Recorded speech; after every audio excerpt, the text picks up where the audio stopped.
It was an ordinary Tuesday morning at Jones Motorworks, a small, family-owned car dealership tucked away in a quiet corner of downtown. The sun had just started to peek through the windows, casting long shadows across the glossy showroom floors. The salespeople were busy prepping the cars for the day's customers, wiping down windshields, and arranging brochures. It wasn't the busiest time of year, but the dealership always had a steady stream of clients looking to make a purchase. Brian, a young salesman in his mid-20s, stood at his usual spot near the front desk, eyeing the cars on the lot. He wasn't particularly excited about his job, yet. But he dreamed of becoming the top salesperson, closing deals left and right, and earning a fat commission. Every morning, he told himself, "Today's the day I make that big sale. I just need the right customer." As Brian looked out the glass doors, he noticed a man walking toward the dealership. He was tall, with silver hair and a calm, confident gait.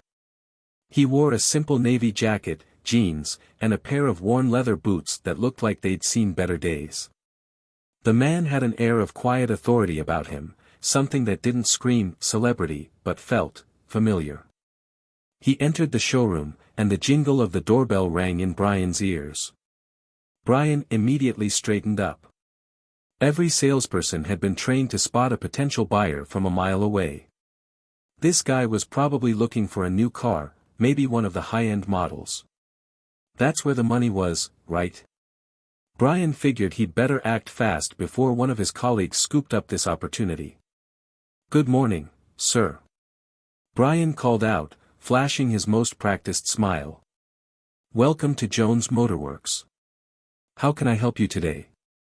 The man smiled back, but there was something in his eyes that made Brian pause. It was like he'd seen the world and wasn't impressed by it. That gave Brian a strange feeling, but he quickly dismissed it. Maybe he's just having a bad day, he thought. After all, who wouldn't be a little down on a dreary Tuesday? "I'm just looking around," the man replied, his voice low and gravelly, with a hint of weariness. "Of course. We've got some fantastic models here," Brian said, eager to show off the dealership selection. He stepped forward, gesturing toward the rows of sleek, polished cars. "Would you be interested in something sporty, or are you looking for something more practical?" The man's gaze drifted over the cars, but he didn't seem overly excited by any of them. Instead, he said, "What's your best deal right now?" Brian's ears perked up at the mention of a deal. This was the moment he'd been waiting for, the perfect opportunity to pitch the top-of-the-line models. "Well," Brian started, puffing out his chest a little, "we've got a fantastic deal on our 2024 Lexus RX 350. It's loaded with features, top-notch safety ratings, and it's got a powerful engine. You won't find a better deal around." The man didn't respond immediately. He just nodded and walked slowly over to the car. He ran his fingers along the hood, looking thoughtful, as if inspecting every detail. Brian watched closely, waiting for the slightest sign that the man was ready to make a move. But instead of the usual, "I'll take it," the man turned his attention to Brian. "Do you like working here?" he asked, his tone casual but probing. Brian blinked, taken aback by the question. Is he seriously asking me that? He thought. Most customers came in, focused on the sale, and rarely asked anything about the salespeople themselves. But the man didn't seem like the typical buyer. He didn't have that rush to seal the deal, the impatience to make a purchase. There was something about him that was different. "It's not a bad gig," Brian replied, a little unsure of how to answer. "It's a steady job. I mean, you get to meet some interesting people, and if you're good at what you do, you make some good money. You know how it is, just gotta hustle." The man didn't smile, but he seemed to consider Brian's words carefully. "You seem driven," he said finally. "But, do you enjoy the hustle?" "Yeah, sure," Brian said, trying to play it cool. "What's this guy's deal?" The man smiled slightly, but it wasn't a happy smile. It was more like a knowing one, as though he saw right through Brian's attempt to hide his nervousness. "That's good," he said. Hustle's important. Brian nodded, unsure of what else to say. This wasn't going the way he'd expected. The man didn't seem to care about the car, didn't care about the deal, didn't care about anything that Brian thought mattered in a sale. It was as if he was more interested in talking philosophy than buying a vehicle. "I'll take it for a test drive," the man said suddenly, interrupting Brian's thoughts. Brian's heart skipped a beat. Finally. He led the man to the Lexus, eager to seal the deal. "Excellent choice, sir," Brian said as he handed over the keys. "Let's go for a spin, shall we?" The two of them climbed into the car, the engine humming to life as they pulled out of the dealership. The man settled into the passenger seat, staring out the window, his face unreadable. Brian drove down the quiet streets, pointing out the car's features and trying to engage the man in small talk. But the man remained quiet, only responding with the occasional nod or grunt. As they drove, Brian tried to shake off the unease that had settled in his chest. He was doing everything by the book. He was being professional. But something about this guy, something about the way he carried himself, made Brian feel like he was missing something important. Maybe it was the fact that the man didn't seem interested in the typical sales tactics. Maybe it was the way he didn't react to Brian's usual pitch. Whatever it was, it made Brian wonder if this was going to be one of those deals that would slip through his fingers.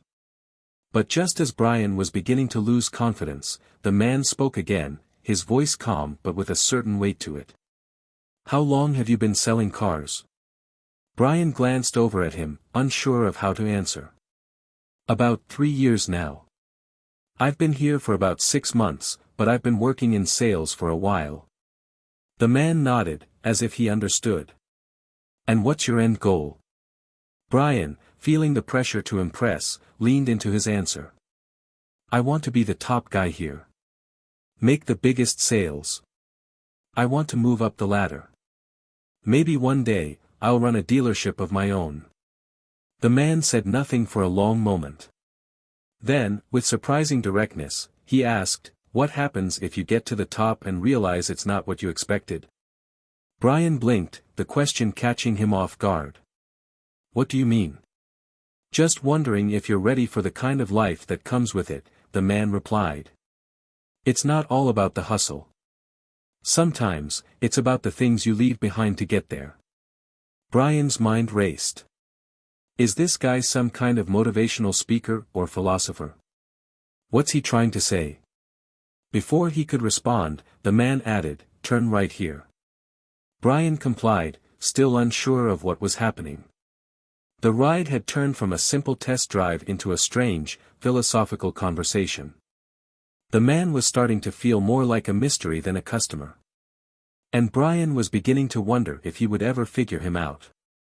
Hit subscribe and leave a comment with where you're watching from. This story might just spark a new beginning.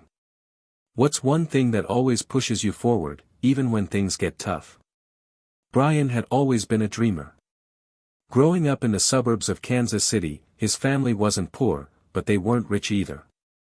They lived in a modest home, one that had a worn-out driveway and a backyard that wasn't big enough for much other than a few scraggly trees and a lawnmower that always seemed to be on the fritz. His parents worked hard to give him and his younger sister a comfortable life, but there was always this underlying sense that life could be better, if only they had more. Brian knew what it was like to want things. To yearn for something bigger. His first memory of wanting more was when he was 8 years old. He stood outside his family's house and watched as a shiny black SUV rolled by. The car was spotless, its sleek body gleaming under the sun. The driver was a man who Brian had seen around town, someone who clearly had it all. The man waved at Brian, but there was a coldness to his wave. It wasn't a wave of friendship, it was a wave that said, "I've made it, and you haven't." Brian had felt that sting deep down. At that moment, he made a silent vow to himself, "I'm going to be like him. I'm going to have everything he has, maybe even more." That night, Brian lay in bed, staring at the ceiling, envisioning a future where he was successful. He didn't know what he wanted to do yet, but he knew he wanted to stand out. To have something others didn't. Years went by, and as he got older, his dreams didn't change, they only got bigger. Brian wasn't one to sit idly by. In high school, he played sports, excelled in his classes, and joined every club he could. But despite all of that, he knew that real success wasn't about being good at everything, it was about picking the right thing and mastering it. After high school, he didn't follow the traditional college route. Instead, he took a job at a local car dealership. It was a decision his parents didn't fully understand, but Brian had his reasons. Car sales were where the money was, he told them. Plus, he didn't have time to waste. College could wait, money couldn't. He started at Jones Motorworks as a junior salesman. His first few weeks were a blur of unfamiliar jargon, test drives, and half-hearted attempts at convincing customers to sign on the dotted line. At first, he struggled. There were days when he'd go home after a shift, his mind spinning with doubts about whether he was cut out for it. He saw the veteran salespeople on the floor, effortlessly chatting with customers and closing deals, while he fumbled through his pitch. But Brian wasn't the type to give up easily. He studied the veterans, watched their every move, and eventually, his hard work began to pay off. By his second year, he was making good money. Not enough to buy a fancy house yet, but enough to rent a small apartment in the city and drive a newer car. It wasn't the black SUV he had seen when he was 8, but it was a step in the right direction. His ambition grew as his sales numbers climbed. He was determined to be the top guy in the dealership. And once he achieved that, he would move up, eventually owning his own dealership, maybe even branching out into multiple locations. The dream he had as a boy was becoming more tangible, more real, with every passing year. But it wasn't just about the money. There was a deeper desire within him, one he didn't fully understand yet. He didn't just want success for the sake of having it. He wanted to prove something. To prove that he wasn't like the other kids from his high school who got stuck in dead-end jobs.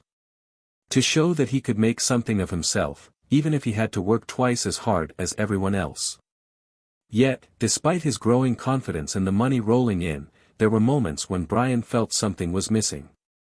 He had achieved so much, but the high didn't last. Sure, he could buy the things he wanted, new clothes, gadgets, even a sports car, but there was still an emptiness. Every sale he made felt like a small victory, but it didn't fill the hole inside. It was almost as though he had climbed a mountain only to find that there was no peak, just another hill on the other side. That's when he started to realize that there was something more to this whole thing than just selling cars. It wasn't about how many vehicles he sold or how big his paycheck was, it was about the relationships he built. The customers he helped, the bonds he formed, the people who trusted him enough to make such a big decision. He hadn't seen it before, but now, standing in front of the showroom, he couldn't shake the feeling that maybe, just maybe, success was about more than just the money and the deals. This realization hadn't come easy. But as Brian looked at the man in the navy jacket, a man who, despite being calm and reserved, seemed to exude something deeper, he began to wonder if he was about to learn something that would change the course of his life. He hadn't yet figured out who this man was, but the longer he spent with him, the more Brian realized that he wasn't just another customer. There was something about him that spoke to the very core of Brian's journey. He had lived the hustle. He had lived the climb. And now, he was going to help Brian understand what it all meant. As Brian led the man toward the car for the test drive, he couldn't help but wonder, is this the moment when everything changes? The engine hummed softly as Brian eased the Lexus RX 350 onto the road. The man sat silently in the passenger seat, his eyes fixed on the passing scenery. There was an almost eerie stillness about him, like he wasn't just observing the world around him, but contemplating it. Brian glanced over, feeling the weight of the man's presence. His face was weathered, but his expression gave nothing away. Was he impressed by the car? Was he thinking about the deal, or was something else going on in his mind? Trying to break the tension, Brian spoke up, This model's got everything: leather seats, a state-of-the-art sound system, the latest safety features. It's perfect for anyone who wants both style and comfort. And the price? It's one of the best deals we have right now.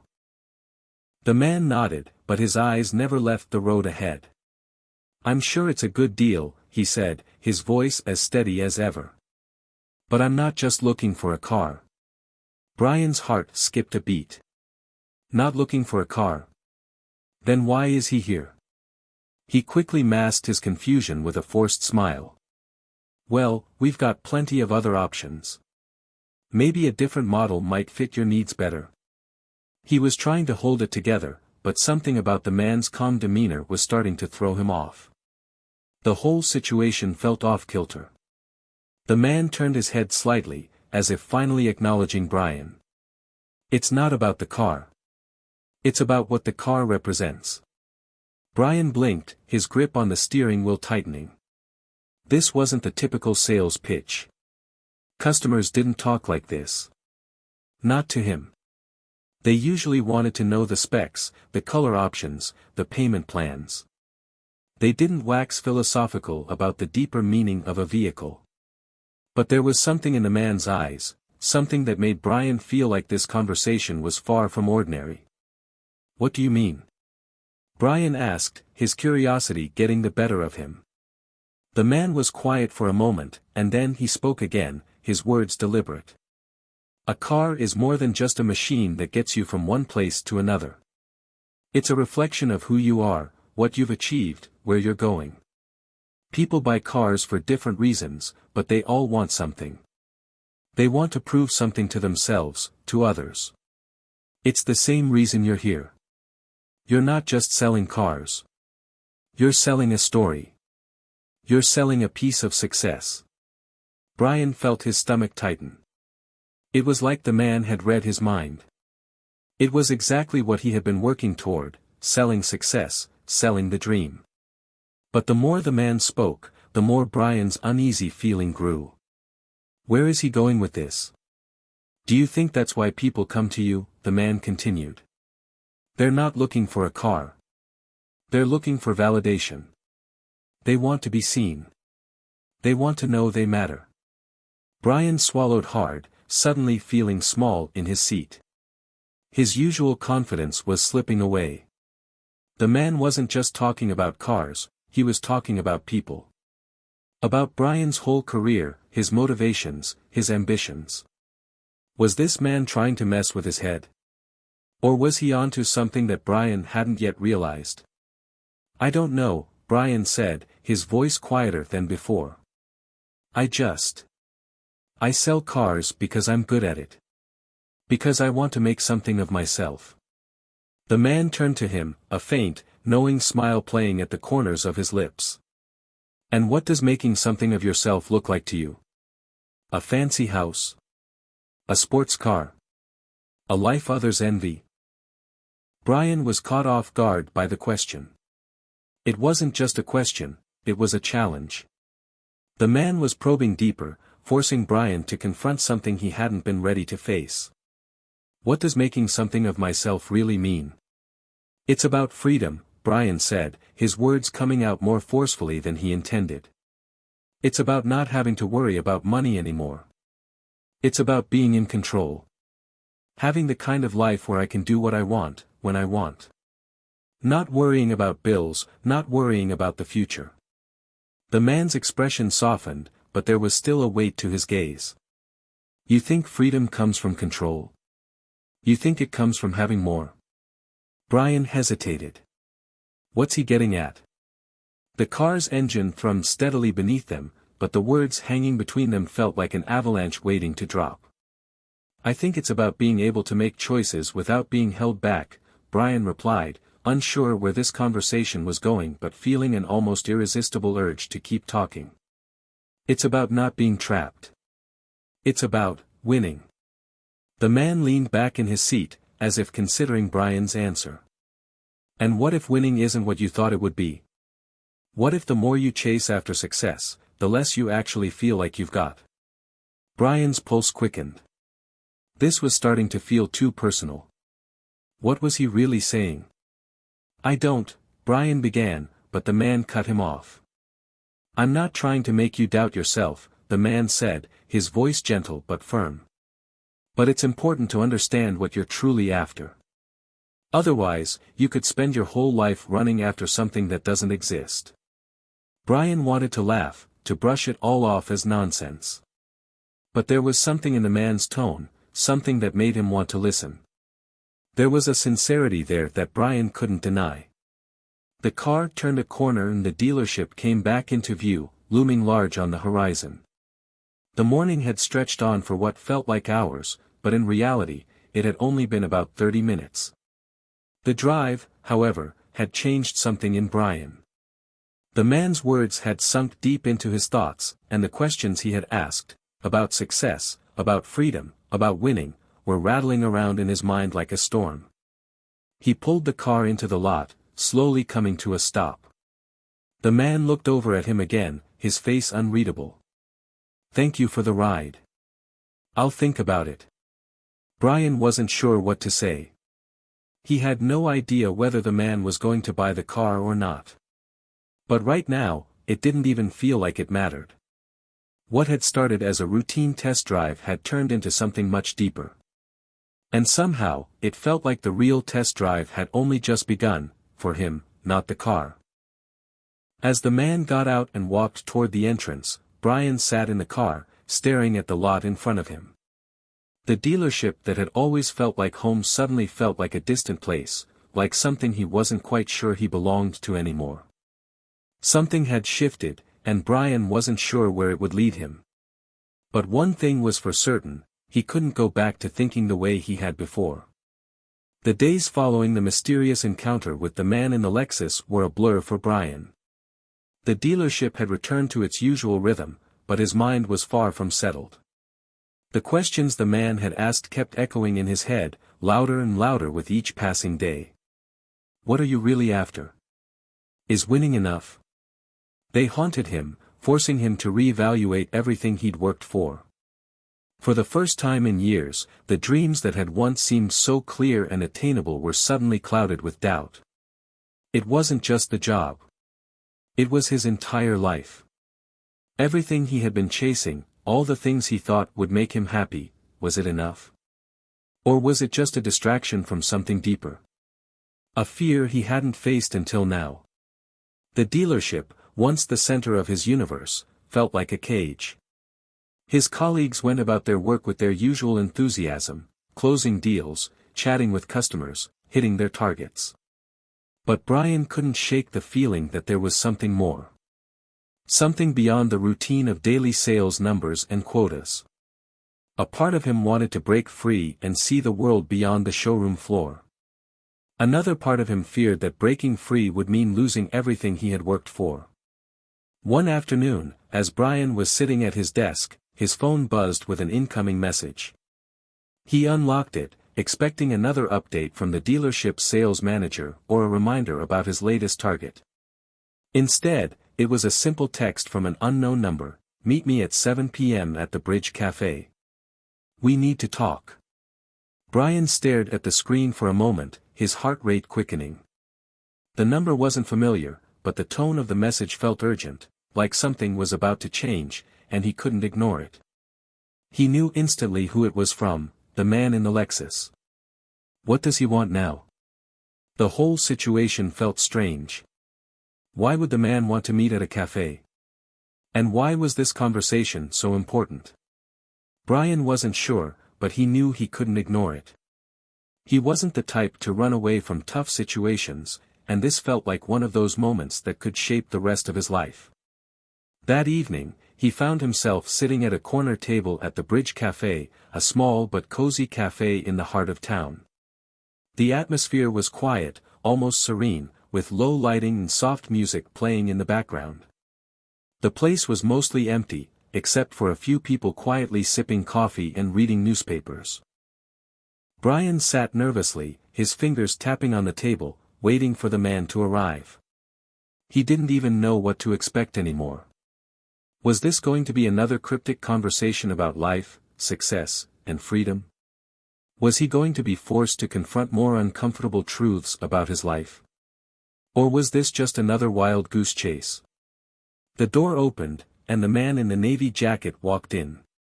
This time, he wasn't in a car dealership uniform, he was dressed casually, but his presence was just as commanding. He scanned the room, his eyes landing on Brian, and he nodded as he made his way toward the table. "Brian," the man said, his voice steady and calm. "Glad you could make it." Brian stood up, unsure of what to say. "You wanted to talk." The man nodded and sat down across from him. He didn't waste any time. "I've been watching you, Brian. Watching you climb the ladder, selling cars, closing deals. You're good at it, but I can tell you're missing something." Brian felt a pang in his chest. He had spent years perfecting his sales pitch, his charm, his strategy, but this man, this stranger, seemed to see right through him. "What do you mean?" Brian asked, trying to keep his voice steady. The man leaned back in his chair, his hands folded in front of him. "You've got everything you could want. The success, the money, the cars. But you're still searching for something. A deeper meaning, maybe. You're stuck in the same cycle. You're working hard, pushing yourself, but you're not moving forward. You're just spinning your wheels." Brian's throat went dry. It was like the man had read his mind again. It wasn't just about selling cars anymore. It was about something more, a truth he wasn't ready to face. "I don't get it," Brian said, his voice barely above a whisper. "I'm doing everything I'm supposed to. I'm selling cars. I'm moving up. I'm winning. Isn't that enough?" The man's expression softened, but there was a sadness behind his eyes. "Winning isn't everything, Brian. It's not about how many cars you sell or how much money you make. It's about what you're willing to sacrifice to get it. And at what cost?" Brian felt a lump form in his throat. This wasn't a conversation about cars. This was about his life. His choices. His future. "I've been where you are," the man continued. "I've been hungry for success, desperate to prove myself, to be someone.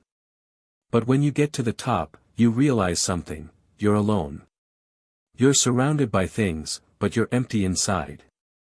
The freedom you thought you'd find, it doesn't exist." Brian's mind raced. He had always thought that once he made it, once he had the career, the car, the house, everything would fall into place. But now, as he listened to this man, it felt like he was hearing the truth for the first time. The truth he hadn't been willing to acknowledge. Maybe all his achievements didn't mean what he thought they did. The man paused, then leaned forward slightly. "I've been trying to help you see that there's more to life than this. You're stuck in a loop, chasing something that will never give you what you're truly looking for. And the longer you stay in this cycle, the harder it will be to break free." Brian's heart began to pound in his chest. He felt like everything he had worked for was suddenly on the verge of crumbling. The man wasn't just challenging his career, he was challenging everything Brian thought he knew about success. About happiness. About what it meant to truly live. "I don't know what to do," Brian admitted, the words escaping before he could stop them. His voice was shaky, vulnerable. The man gave him a knowing look. "That's the first step, Brian. Admitting that you don't have all the answers. You're on a journey, and right now, you need to decide which path you want to take. The easy one, where you keep climbing, but never truly find peace. Or the hard one, where you face the truth and learn to live for something more than just success." Brian's mind was spinning. His entire world had been built on the pursuit of success, but now, everything felt uncertain. For the first time, he didn't know which way was forward. The man stood up, placing a hand on Brian's shoulder. "You'll figure it out. But just remember, sometimes, you have to let go of what you think you want in order to find what you really need." As the man walked away, Brian sat back in his chair, his mind racing. This was it. This was the turning point. The journey had only just begun. Brian sat alone at the Bridge Cafe for what felt like hours after the man left. The weight of the conversation pressed heavily on his chest, suffocating him with every breath. His coffee had long gone cold, but he hadn't touched it. His mind wasn't focused on the warmth of the cup or the low hum of conversation around him. It was on the words the man had said. Words that had shaken him to his core, forcing him to confront a truth he hadn't been ready to face. Sometimes, you have to let go of what you think you want in order to find what you really need. The phrase echoed in his mind like a mantra. But what did it mean? What was he supposed to do with this new understanding? Everything he had worked for, the late nights, the endless deals, the ambitious climb up the corporate ladder, had been in pursuit of something he was now questioning. Had it all been for nothing? Brian's thoughts swirled, each one more tangled than the last. He had always believed that success was the answer. That if he just worked hard enough, if he just sold enough cars, if he just pushed himself further, then everything would fall into place. The house, the lifestyle, the status. It would all be his. But now, he wasn't so sure. A part of him wanted to get up, to rush back to the dealership and throw himself into his work. After all, work was what he knew. It was the one thing that had always been predictable, reliable. But as the cafe's dim lights flickered overhead, Brian realized something. It wasn't just about making money anymore. It wasn't about closing deals, not anymore. The desire to succeed had turned into something darker, more consuming. It had become a quest for validation, for recognition, a need to prove to himself and to others that he was worth something. But now, for the first time, he felt the crushing weight of emptiness that came with it. He had everything, on the outside. The job. The car. The apartment. But he felt hollow, like he was chasing a phantom that kept slipping further away. Suddenly, his phone buzzed, breaking the silence in his mind. It was a message from Ethan, his best friend and confidant. Ethan, hey, man. You good? I haven't heard from you in a while. What's going on? Brian hesitated before typing a response. Ethan had been his friend since high school. He had always been the more grounded of the two, the one who didn't get caught up in the madness of ambition and success. He was the one who had warned Brian about getting too lost in the hustle. And now, as Brian stared at the screen, he realized Ethan was right. Maybe he needed someone to talk to. Someone who could help him see things clearly. Brian took a deep breath before typing his reply. Brian, I don't know, man. I'm just lost. Everything I've been working for doesn't feel like it matters anymore. I don't know what I'm doing or what I'm supposed to want. I'm confused. The response came quickly. Ethan, I get it, man. I've been there. You're not alone in this. You don't have to figure everything out overnight.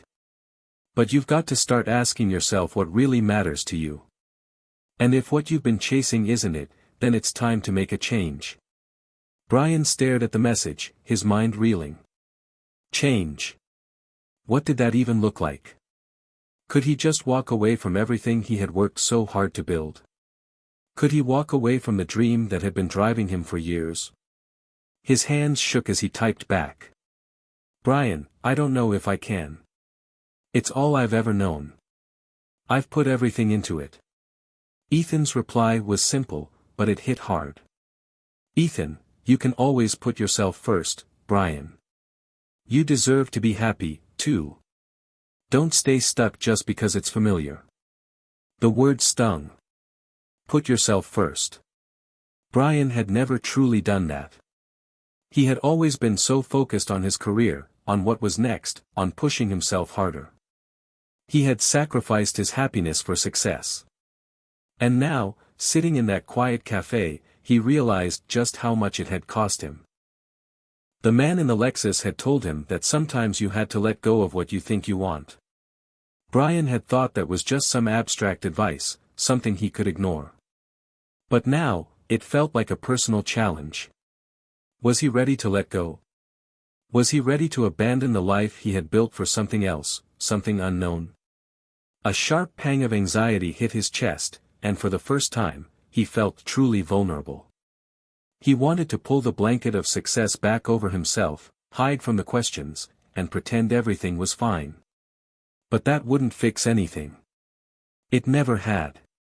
The door of the cafe opened, and Brian glanced up. A woman walked in, her silhouette framed by the bright streetlights outside. She was holding a cup of coffee, and as she passed by his table, she smiled at him. He smiled back reflexively, but it felt hollow. She didn't know him.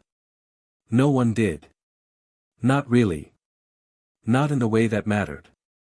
He quickly turned his attention back to the phone. Ethan's message still lingered on the screen.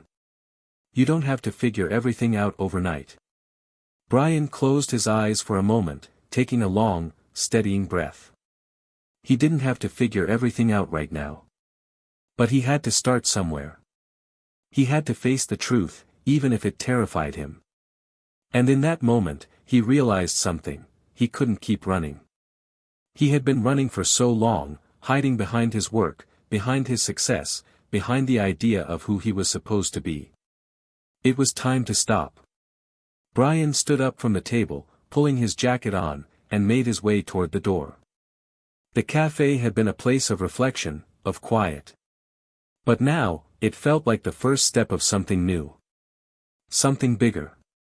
As he stepped out into the cold night air, he could feel the weight of his decision pressing on his shoulders. There were no guarantees. He didn't know what the future held. But one thing was clear: it was time for a change. And he was ready to face it.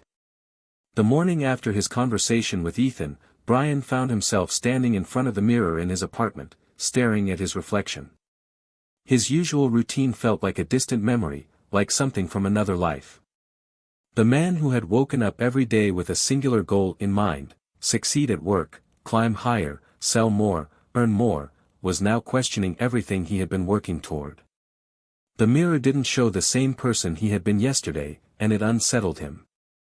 But it wasn't just the change in himself that he felt.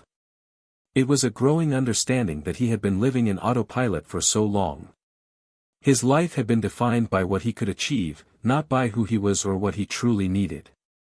He'd gotten caught up in the pursuit of external validation, sales, money, cars, but the deeper question remained unanswered: what did he truly want? He ran a hand through his hair, sighing heavily. The anxiety from the previous evening still lingered, but it had transformed into something different. Something more like anticipation. The air felt thinner, lighter, as if he was standing at the edge of a precipice, waiting to leap into the unknown. Maybe I've been so focused on the climb that I forgot to enjoy the view, he muttered to himself, stepping away from the mirror. Brian wasn't sure what was next, but there was something inside him, something that had been dormant for far too long, that was urging him to stop running. He'd spent so many years building a life that looked successful on paper, but what about the life he actually wanted? Was it the money and the luxury car? Was it the fame and the recognition? Or was it something deeper, something more meaningful? He glanced over at the empty chair by his desk, where a stack of unopened reports and sales targets lay. His job at the dealership, the one he had poured his heart into for years, seemed less important now. It wasn't that he didn't care about the work he did, it was that he cared more about finding peace, fulfillment, and balance. For the first time in a long while, Brian felt a deep need to step away from the frantic pace of his life, to breathe, to listen to the voice that had been drowned out by the noise of ambition. Later that afternoon, Brian called in sick to work. It was a rare occurrence, but he felt an overwhelming need to disconnect for a while. He didn't want to be at the dealership, sitting at his desk, surrounded by the relentless pressure to meet quotas and close sales. He needed to think. He needed time to process everything he had been feeling. Instead of retreating back to his apartment to dwell on his thoughts, Brian decided to take a walk. It wasn't anything spectacular, just a walk through the park near his apartment, but it was the first time in a long time that he wasn't chasing a goal or rushing to meet a deadline. It was an act of intentional stillness. The park was quiet, save for the distant chirp of birds and the occasional rustle of leaves in the wind. Brian sat on a bench, watching people stroll by, couples, families, joggers. He felt a strange sense of calm as he observed them, as if their lives were moving at a pace that was more in tune with nature. It was so different from his own existence, which had been filled with noise and haste. As the sun began to set, painting the sky with shades of orange and pink, Brian closed his eyes and let himself be present in the moment. No thoughts of sales or promotions. No worries about meeting expectations. Just the simple reality of being alive. The words from the man in the Lexus came back to him: sometimes, you have to let go of what you think you want in order to find what you really need. It was beginning to make sense. All the things he had been chasing, status, wealth, success, had never truly brought him peace. They had filled a void, but only temporarily. There was something deeper he needed to discover, something that had nothing to do with the car he drove or the title he held. For the first time, Brian realized that he wasn't afraid of what he might lose. It wasn't the cars, the accolades, or the perks of the job that defined him. It was the person he was becoming in this moment of stillness. A person who wasn't afraid to question everything, who wasn't afraid to face the unknown. He stood up from the bench, a decision beginning to form in his mind. Maybe it was time to step away from the dealership, even if only for a while. He could take a break, a sabbatical of sorts. He didn't have all the answers yet, but he knew one thing for certain: he needed to rediscover what truly mattered to him. That evening, Brian returned to his apartment and sat at his desk, drafting an email to his manager. He wasn't quitting outright, not yet. But he was asking for a temporary leave of absence. A break from the constant grind. He explained that he needed time to reevaluate his priorities, to reflect on his life and career. It felt like a leap into the unknown, but it also felt liberating. For the first time, he wasn't writing with the fear of losing everything, he was writing with the hope of gaining something more meaningful. As he clicked send, he felt a weight lift from his shoulders. It wasn't about walking away from his career, it was about walking towards something better. Something more authentic. Something that would give him the peace he had been searching for. A few hours later, he received a response from his manager, Mark. The email was professional, but there was a hint of concern in his words. He understood, of course, and hoped Brian would find clarity in his time away. There was a vague suggestion of a return when he was ready, but for now, the door was open. Brian leaned back in his chair, a small smile creeping across his face. It wasn't a solution, but it was a step forward. And in that moment, he realized something: the journey wasn't about reaching the top. It was about taking the time to truly live. The next morning, Brian woke up to a new sense of purpose. He wasn't sure where the road would lead, but for the first time in a long time, he felt ready to take that next step. As he sat down at the kitchen table with a cup of coffee, the silence was comforting. It wasn't the silence of loneliness. It was the silence of freedom. The freedom to choose. To change. To grow. And for the first time in years, Brian was okay with not having all the answers. The uncertainty was no longer a burden. It was a gift. A chance to rediscover what truly mattered. He wasn't sure where he would go next, but he was no longer afraid of the journey. The days that followed felt like a slow awakening for Brian. For the first time in years, he didn't have a strict schedule, no looming deadlines or constant pressure to close deals. His phone sat untouched most of the time, and he found himself enjoying the peace. It was a strange but welcome shift, one he hadn't realized he needed until he experienced it. Brian spent his days exploring the city in ways he never had before. Without the weight of his job bearing down on him, he felt free to wander, to be present in the moment. He took long walks through neighborhoods he had always driven past but never noticed. He visited local bookstores, sat in cafes, and people watched. He'd always been so absorbed in his pursuit of success that he had missed the beauty of the everyday, the small moments that made life rich. One afternoon, while walking through a quiet park, he came across a small art gallery tucked between two buildings.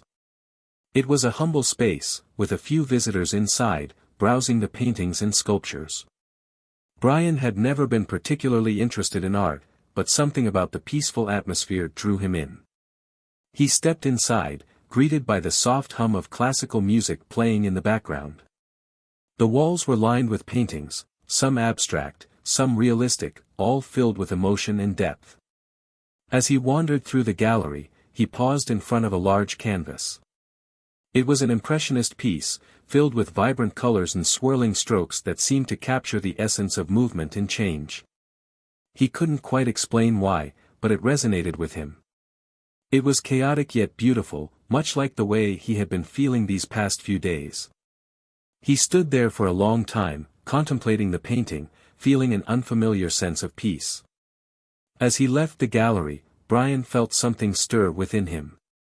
He wasn't sure what it was, but he knew that whatever it was, it had been awakened by the stillness he had been seeking. There was something about letting go of the hustle that allowed him to truly see the world around him, to see beauty in the things he had once overlooked. That evening, as Brian sat on his balcony, watching the sun set over the city, he reflected on how far he had come in such a short time. Just a few weeks ago, he had been consumed by the chase, by the need to succeed and prove himself. Now, he was beginning to realize that success didn't always look the way he had imagined it. It wasn't about the recognition or the accolades.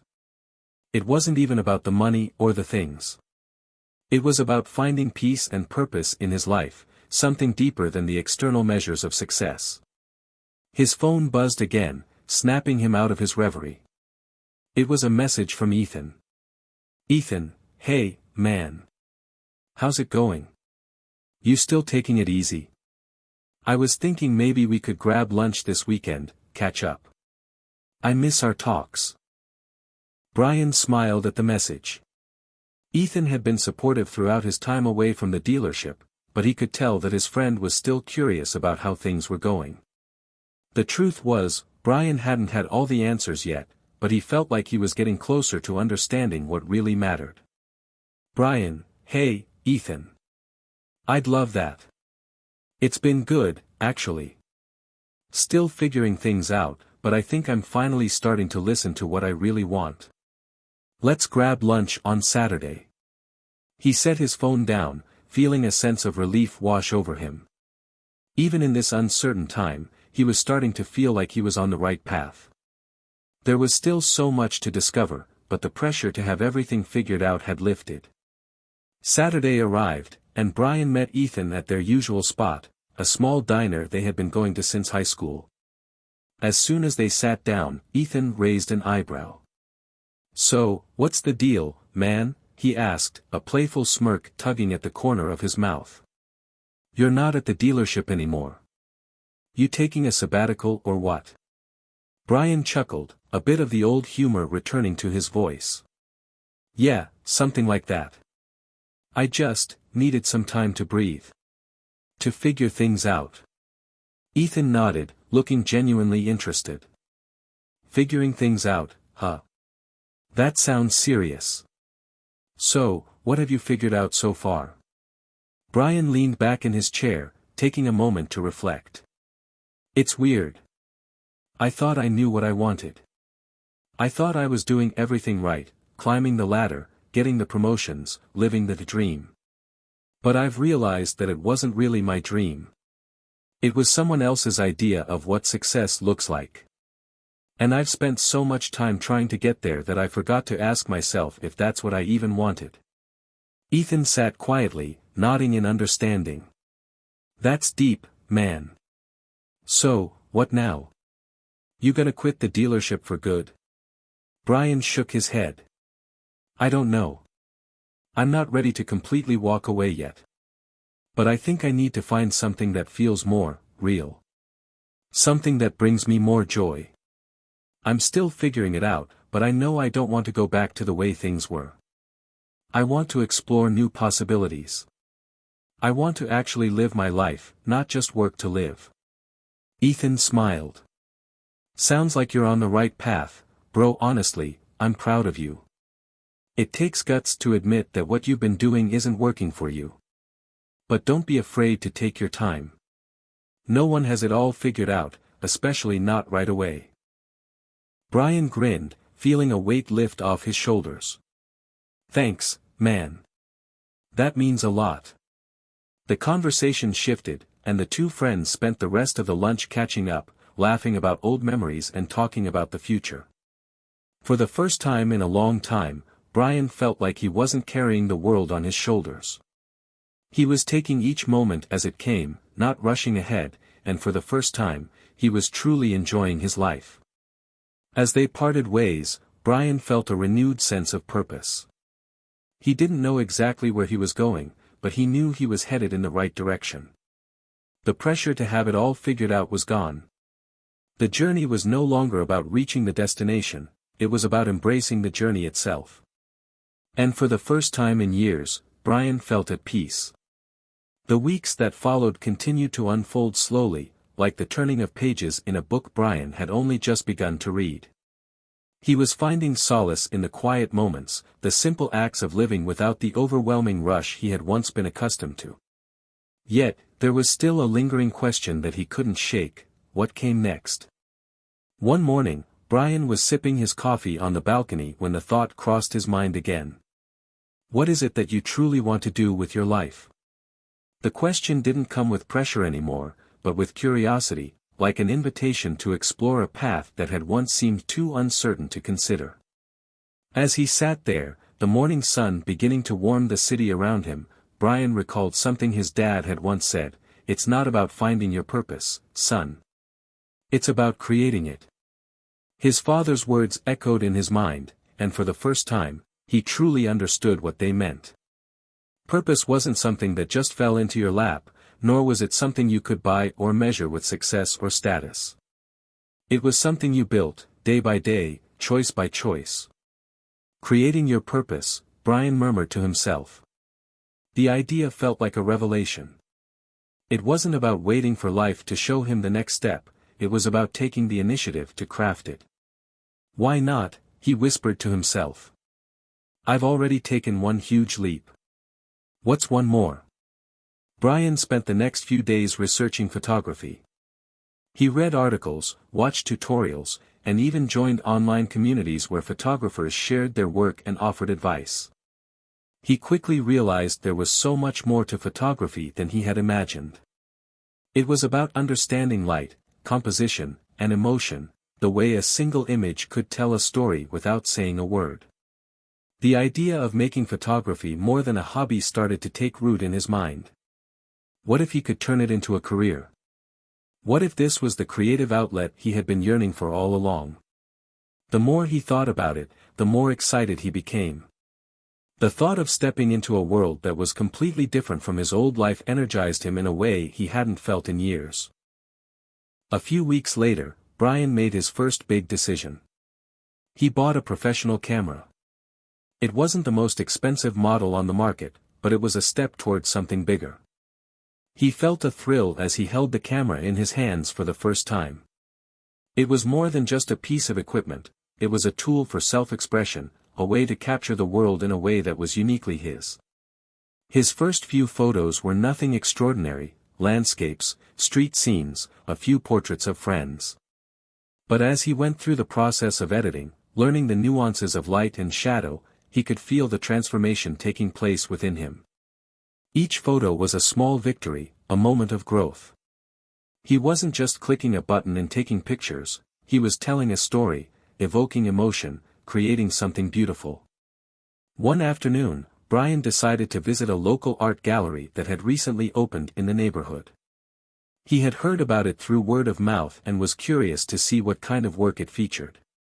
As he walked through the gallery, he noticed that many of the artists showcased their photos in various styles, some abstract, some documentary, some with a touch of surrealism.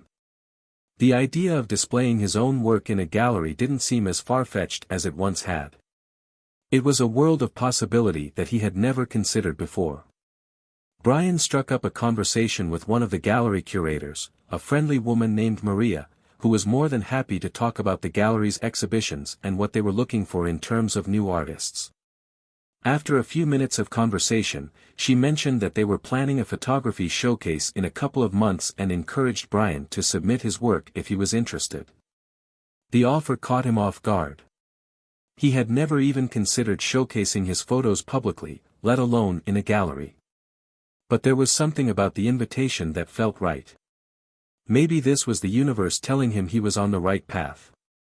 Over the next few weeks, Brian worked tirelessly on his photography. He spent hours in the park, on the streets, in his apartment, learning to capture life in its most raw and beautiful forms. He also began to develop a unique style, something that felt personal and authentic to him, shots that evoked a sense of nostalgia, a longing for simpler times, or an appreciation for the overlooked details in everyday life. He poured his heart into his work, not for validation or fame, but because he genuinely loved it. The act of creating felt different from anything he had experienced in the fast-paced world of car sales. It was slower, more intentional, and far more meaningful. It gave him a sense of fulfillment that he had never found in his previous career. Finally, the day came when Brian felt ready to submit his photos to the gallery. He carefully selected a series of 6 images, each one telling a story in its own right. With a deep breath, he emailed the curator, Maria, attaching his work. He wasn't sure what would come of it, but he no longer felt that same fear of rejection he once had. For the first time in his life, he was creating something that felt truly his own, and that was enough. The days that followed were filled with anticipation. He continued to photograph, to learn, to grow, but the thought of the gallery submission lingered in his mind. He tried not to get too caught up in expectations, but it was hard not to wonder what would happen next. Then, one afternoon, he received an email from Maria. His heart skipped a beat as he opened it. Maria, hi Brian, I hope you're doing well. Thank you so much for submitting your work to our upcoming photography showcase. We were truly impressed by your style and the emotion behind your photos. We would love to feature your work in our next exhibition. Please let us know if you're interested in being part of the show. We look forward to working with you. Brian's fingers hovered over the screen, the words slowly sinking in. I made it. He had taken a risk, stepped out of his comfort zone, and it had paid off.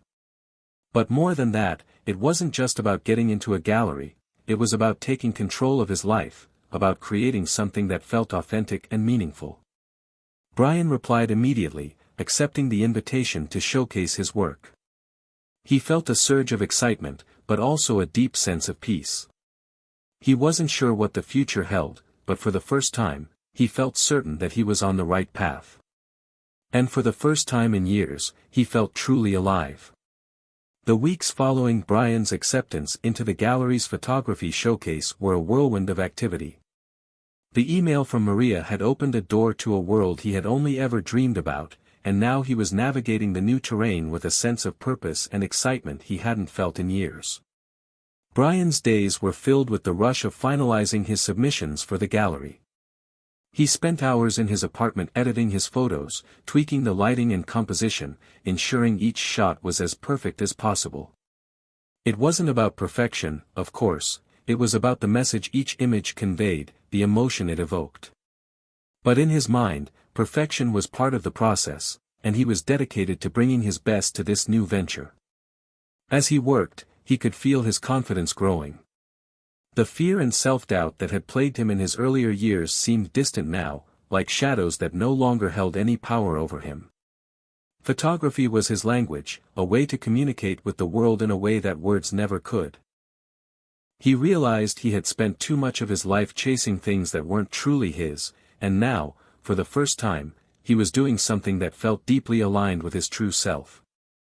When the day of the exhibition arrived, Brian felt a mixture of nervousness and anticipation. He had never exhibited his work in such a formal setting before, and while he had gained some confidence in his craft, the thought of others seeing it felt overwhelming. Still, he was determined to go through with it. This was a step he had to take, no matter how intimidating it might be. The gallery was a sleek, modern space with high ceilings and walls painted in crisp white. It was a far cry from the chaotic, fast-paced environment of car dealerships, and Brian couldn't help but feel a sense of peace as he stepped inside. The lighting was soft, carefully chosen to highlight each piece of artwork without overpowering it. The atmosphere was one of quiet reverence, as if every piece on display had its own story to tell. Brian arrived early, eager to get his bearings and see his photos displayed on the walls for the first time. As he walked through the gallery, he could feel a sense of pride swelling in his chest. His work was framed, displayed with care, each piece arranged thoughtfully alongside other photographers' works. He hadn't expected the emotions that would surge through him as he took in the sight. This was no longer a dream or a distant possibility, it was real.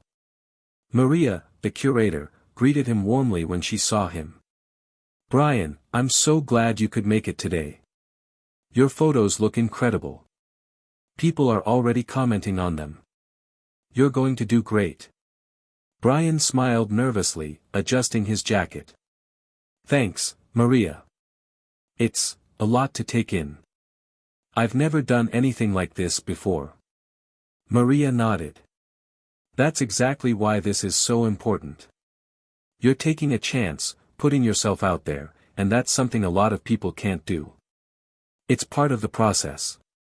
Just enjoy it." As the evening wore on, more guests arrived, each one admiring the collection of work on display. Brian found himself standing in front of his photos, trying to gauge the reactions of those around him. He could see people pausing in front of his images, studying them, discussing them.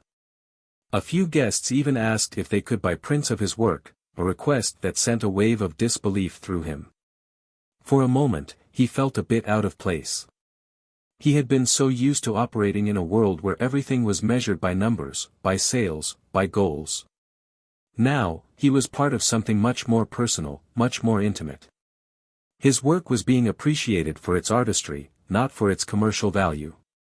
It was a humbling experience, one that reminded him of the beauty in creating something that simply was, without needing to justify its worth. Later in the evening, as the crowd thinned and the gallery quieted down, Maria approached him again. "How are you feeling?" Brian paused, taking a deep breath. "Surprisingly good. It's overwhelming, but in a good way. I didn't expect it to feel like this connection to something bigger than myself. It's just, different." Maria smiled. "That's the magic of art. It connects us in ways we don't always understand. But the moment you start creating for yourself, not for others, that's when the magic happens." As the event wrapped up, Brian said his goodbyes and stepped out into the cool night air. He felt a sense of accomplishment that was different from any he had felt in his previous life. There was no trophy, no bonus check, no applause from coworkers. But there was something far more fulfilling, the knowledge that he had done something for himself, something that felt real. In the weeks that followed, the gallery event became a turning point for Brian. His work continued to gain attention, and he found himself being invited to other exhibitions and art shows. His social media accounts, which had once been filled with business posts and sales pitches, now showcased his photography. Slowly but surely, he was building a following, people who appreciated his unique perspective on the world. Despite the growing success, Brian remained grounded. He knew this was just the beginning. Photography wasn't just a career change, it was a new way of living, a way of viewing the world through a different lens. He had come to realize that success didn't come from chasing accolades or recognition. It came from being true to yourself, from doing the work that brought you joy, regardless of the outcome. One evening, after another successful exhibition opening, Brian found himself sitting at a cafe, sipping his coffee and reflecting on the journey. He thought about the dealership, about the pressure he had once felt to conform to a mold that never quite fit. He thought about the endless hours spent chasing numbers, the missed moments with family and friends, the silent desperation to find meaning in a world that often felt shallow and transactional. And then, he smiled. It had all led him here. The risk he had taken, the courage to leave behind a life that no longer served him, had brought him to this moment. Photography was no longer just a hobby, it was his purpose, his way of communicating with the world. And in doing so, he had finally found peace. As he watched the sun dip below the horizon, Brian made a promise to himself: he would continue to create, to push boundaries, and to live a life that was true to who he was.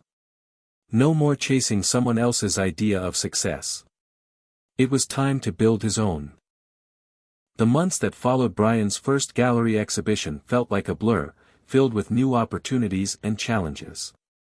Photography had become more than just a creative outlet, it had evolved into a way of life, shaping his daily routine and defining his sense of self.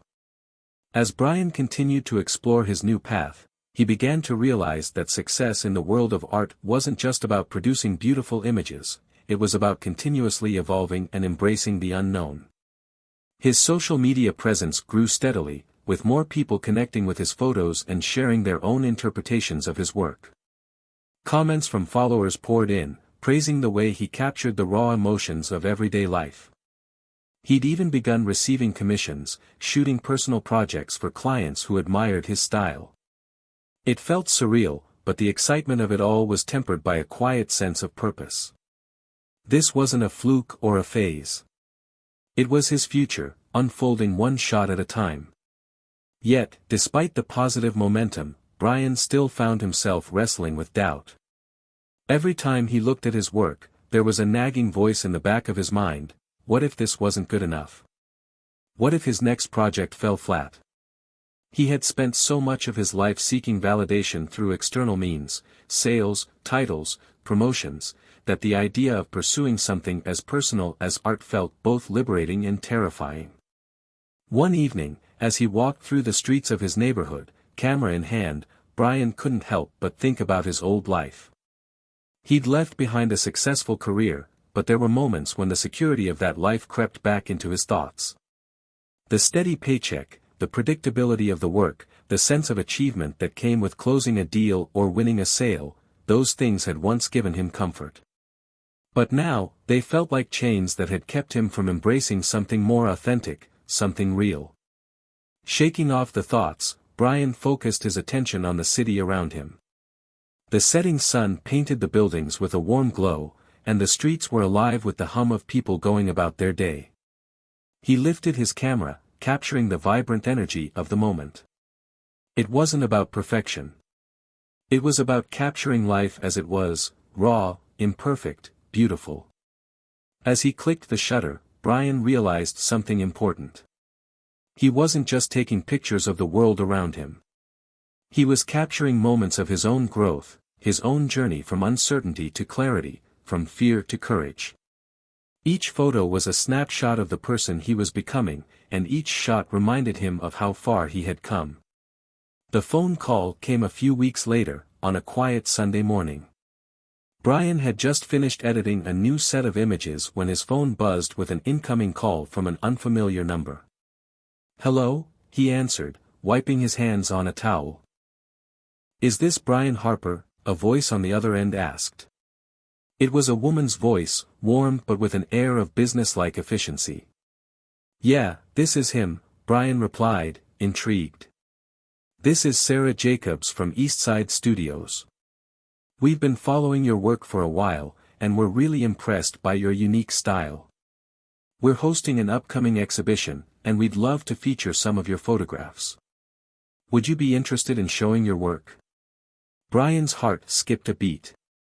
Eastside Studios was known for showcasing high-end photographers, people who had been in the game for years, building reputations and portfolios. To be invited to show his work at such a prestigious venue was an incredible opportunity. His mind raced, but he kept his voice steady. "Absolutely," he said, excitement bubbling beneath his calm exterior. "I'd love to be a part of it." Sarah's voice brightened. "Great. We're thrilled to have you. I'll send you the details and the dates, but we're really looking forward to seeing how your work fits with the rest of the exhibition." After the call ended, Brian sat back in his chair, staring at the phone screen for a moment. He had just been given the kind of opportunity most photographers only dream about. He couldn't help but feel a mix of disbelief and elation. Was he really ready for this? Could he live up to the expectations that came with showing his work at such a high-profile venue? He shook his head, trying to push the doubt aside. This was what he had been working for. This was the next step in his journey, the next level of growth. And it was time to embrace it fully. In the weeks leading up to the East Side Studios exhibition, Brian threw himself into his work with renewed focus. He wasn't just preparing for another show, he was preparing to show the world who he was. His latest series of photos, titled Reflections of Us, was a collection of portraits that explored the subtle emotions people carried in their everyday lives, the quiet moments of vulnerability, the glimpses of joy, the unspoken stories behind each face. The exhibition, held at one of the city's most famous art venues, was a far cry from his first experience at the local gallery. The space was grand, the walls lined with stunning works of art by established photographers. Brian's photos were displayed alongside the works of seasoned professionals, and he couldn't help but feel a sense of pride as he saw them hanging on the walls. As the opening night approached, Brian couldn't help but feel nervous. There were so many people he admired in the art world attending the event. This was his chance to prove that he belonged. But at the same time, he felt an overwhelming sense of peace. This wasn't about impressing anyone, it was about sharing his vision and seeing how others responded to it. It was about continuing to create for himself, not for the approval of others. The night of the exhibition was a blur of faces and conversations. People stopped in front of his photographs, commenting on the emotion they captured, the way the images seemed to reveal something deeper than what was visible at first glance. Brian found himself in deep conversations with other photographers, curators, and collectors, many of whom were genuinely interested in his work. For the first time, he felt like he was part of a community of artists who didn't just see the world through their lens but also through their hearts. As the evening wound down, Sarah approached him again, a smile on her face. "You did it, Brian," she said, her tone full of admiration. "Your work was a huge hit tonight. You've really made a name for yourself." Brian felt a sense of humility wash over him. "I'm just getting started," he said, his voice steady but filled with emotion. "This is only the beginning."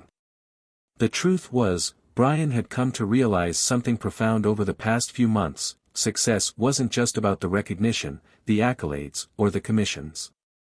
It was about the journey itself, the joy of creating, the thrill of pushing past your limits, and the peace that came with doing what you loved.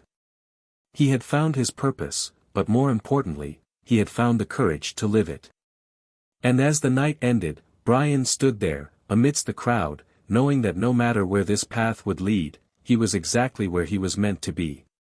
Hit subscribe and leave a comment with where you're watching from. This story might just spark a new beginning. What's one thing that always pushes you forward, even when things get tough? In the quiet moments, when Brian was alone with his thoughts, he reflected on the journey that had brought him to this point. It wasn't just about the recognition or the career momentum, it was about something deeper, something more personal. For so long, he had followed a path that was dictated by external expectations. Now, for the first time in his life, he was choosing his own direction, and the weight of that choice felt both liberating and daunting. He found himself grappling with the pressure of it all. He had gone from being a man who felt stuck in a career that no longer served him to someone who had people actively seeking out his work. The transition had been exciting, but it also brought with it a sense of responsibility. The success of his work wasn't just about him anymore. It was about the people who believed in him, the friends who had supported him, and even the strangers who had discovered his art and found meaning in it. One afternoon, while sipping coffee in his favorite cafe, Brian received a call from Maria. The curator who had first believed in his work had become more than just a professional connection, she had become a mentor, someone who understood the nuances of the art world and offered guidance whenever Brian needed it. "Hey, Brian, I hope I'm not catching you at a bad time," Maria said, her voice warm but tinged with urgency. "I wanted to talk to you about something important." "Not at all," Brian replied, sitting up straighter. "What's going on?" "I've been in talks with a few major galleries, and there's an opportunity that I think would be a perfect fit for you. They're interested in doing a solo exhibition of your work. It's a huge deal, one of the biggest in the city, and they want you to be the featured artist." Brian's heart skipped a beat. A solo exhibition? He had always dreamed of something like this, but hearing it come from Maria felt surreal. "Wow, Maria, that sounds incredible," he said, trying to process the magnitude of what she was saying. "But, is this really the right time? I mean, I'm still figuring things out." Maria laughed softly. "That's the thing, Brian. The right time will never come. It's all about seizing the opportunity when it presents itself. You've got the talent, you've got the vision, it's time to make your mark. This is a huge step, but I believe you're ready for it." Brian felt the weight of her words sink in. He knew she was right. He had spent so many years waiting for the perfect moment to act, for the stars to align. But in the world of art, there was no perfect moment, there was only now. The decision was his to make. After a long pause, he spoke. "I need some time to think about it. This feels overwhelming, but I appreciate you believing in me, Maria."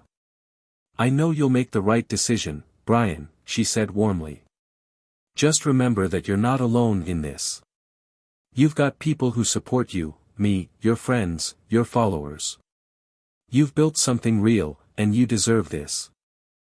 The call ended, and Brian sat in silence for a few moments, letting the gravity of the situation sink in. A solo exhibition. This was everything he had dreamed of. And yet, the thought of it filled him with uncertainty. Could he handle the pressure? Could he truly live up to the expectations that were now on his shoulders? He thought back to his old life, to the comfort of a steady job and predictable outcomes. At the dealership, he had always known what was expected of him, and there was a certain security in that. But now, as an artist, the landscape was different. Success wasn't guaranteed. He was venturing into uncharted territory, and the risks felt much greater. That night, Brian sat in his apartment, the quiet of the space enveloping him as he looked over his work.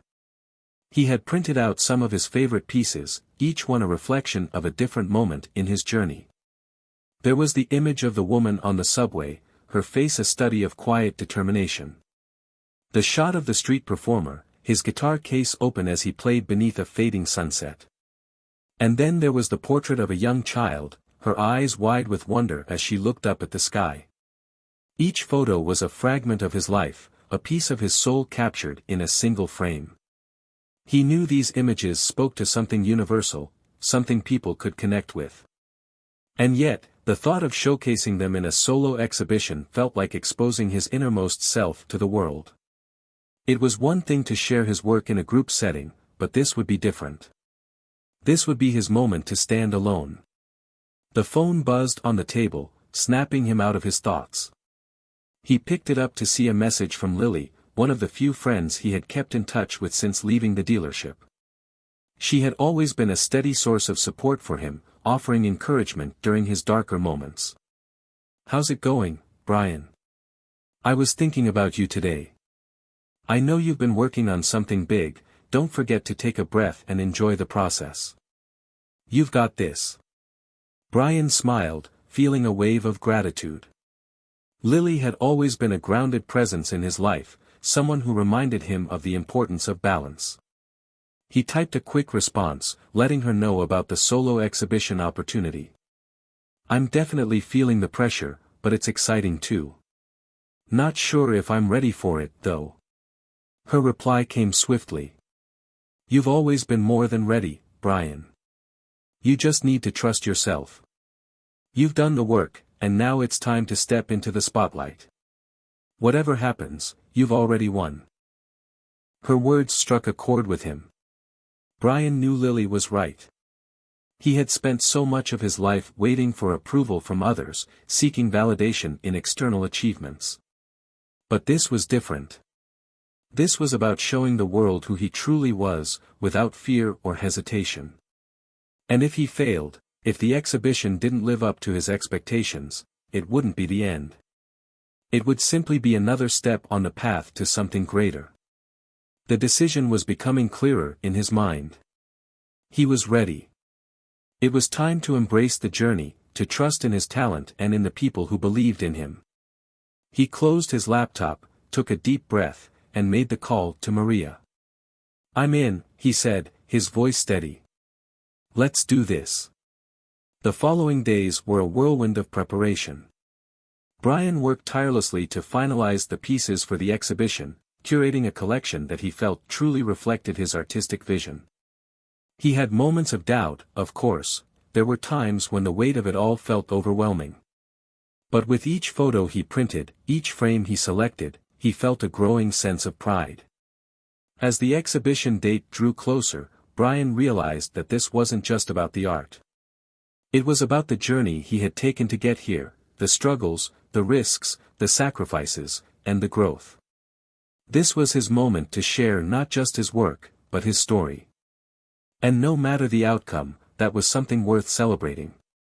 The night before the exhibition opened, Brian lay in bed staring at the ceiling, unable to shake the nervous excitement coursing through his veins. Tomorrow was a big day, a defining moment in his career as a photographer.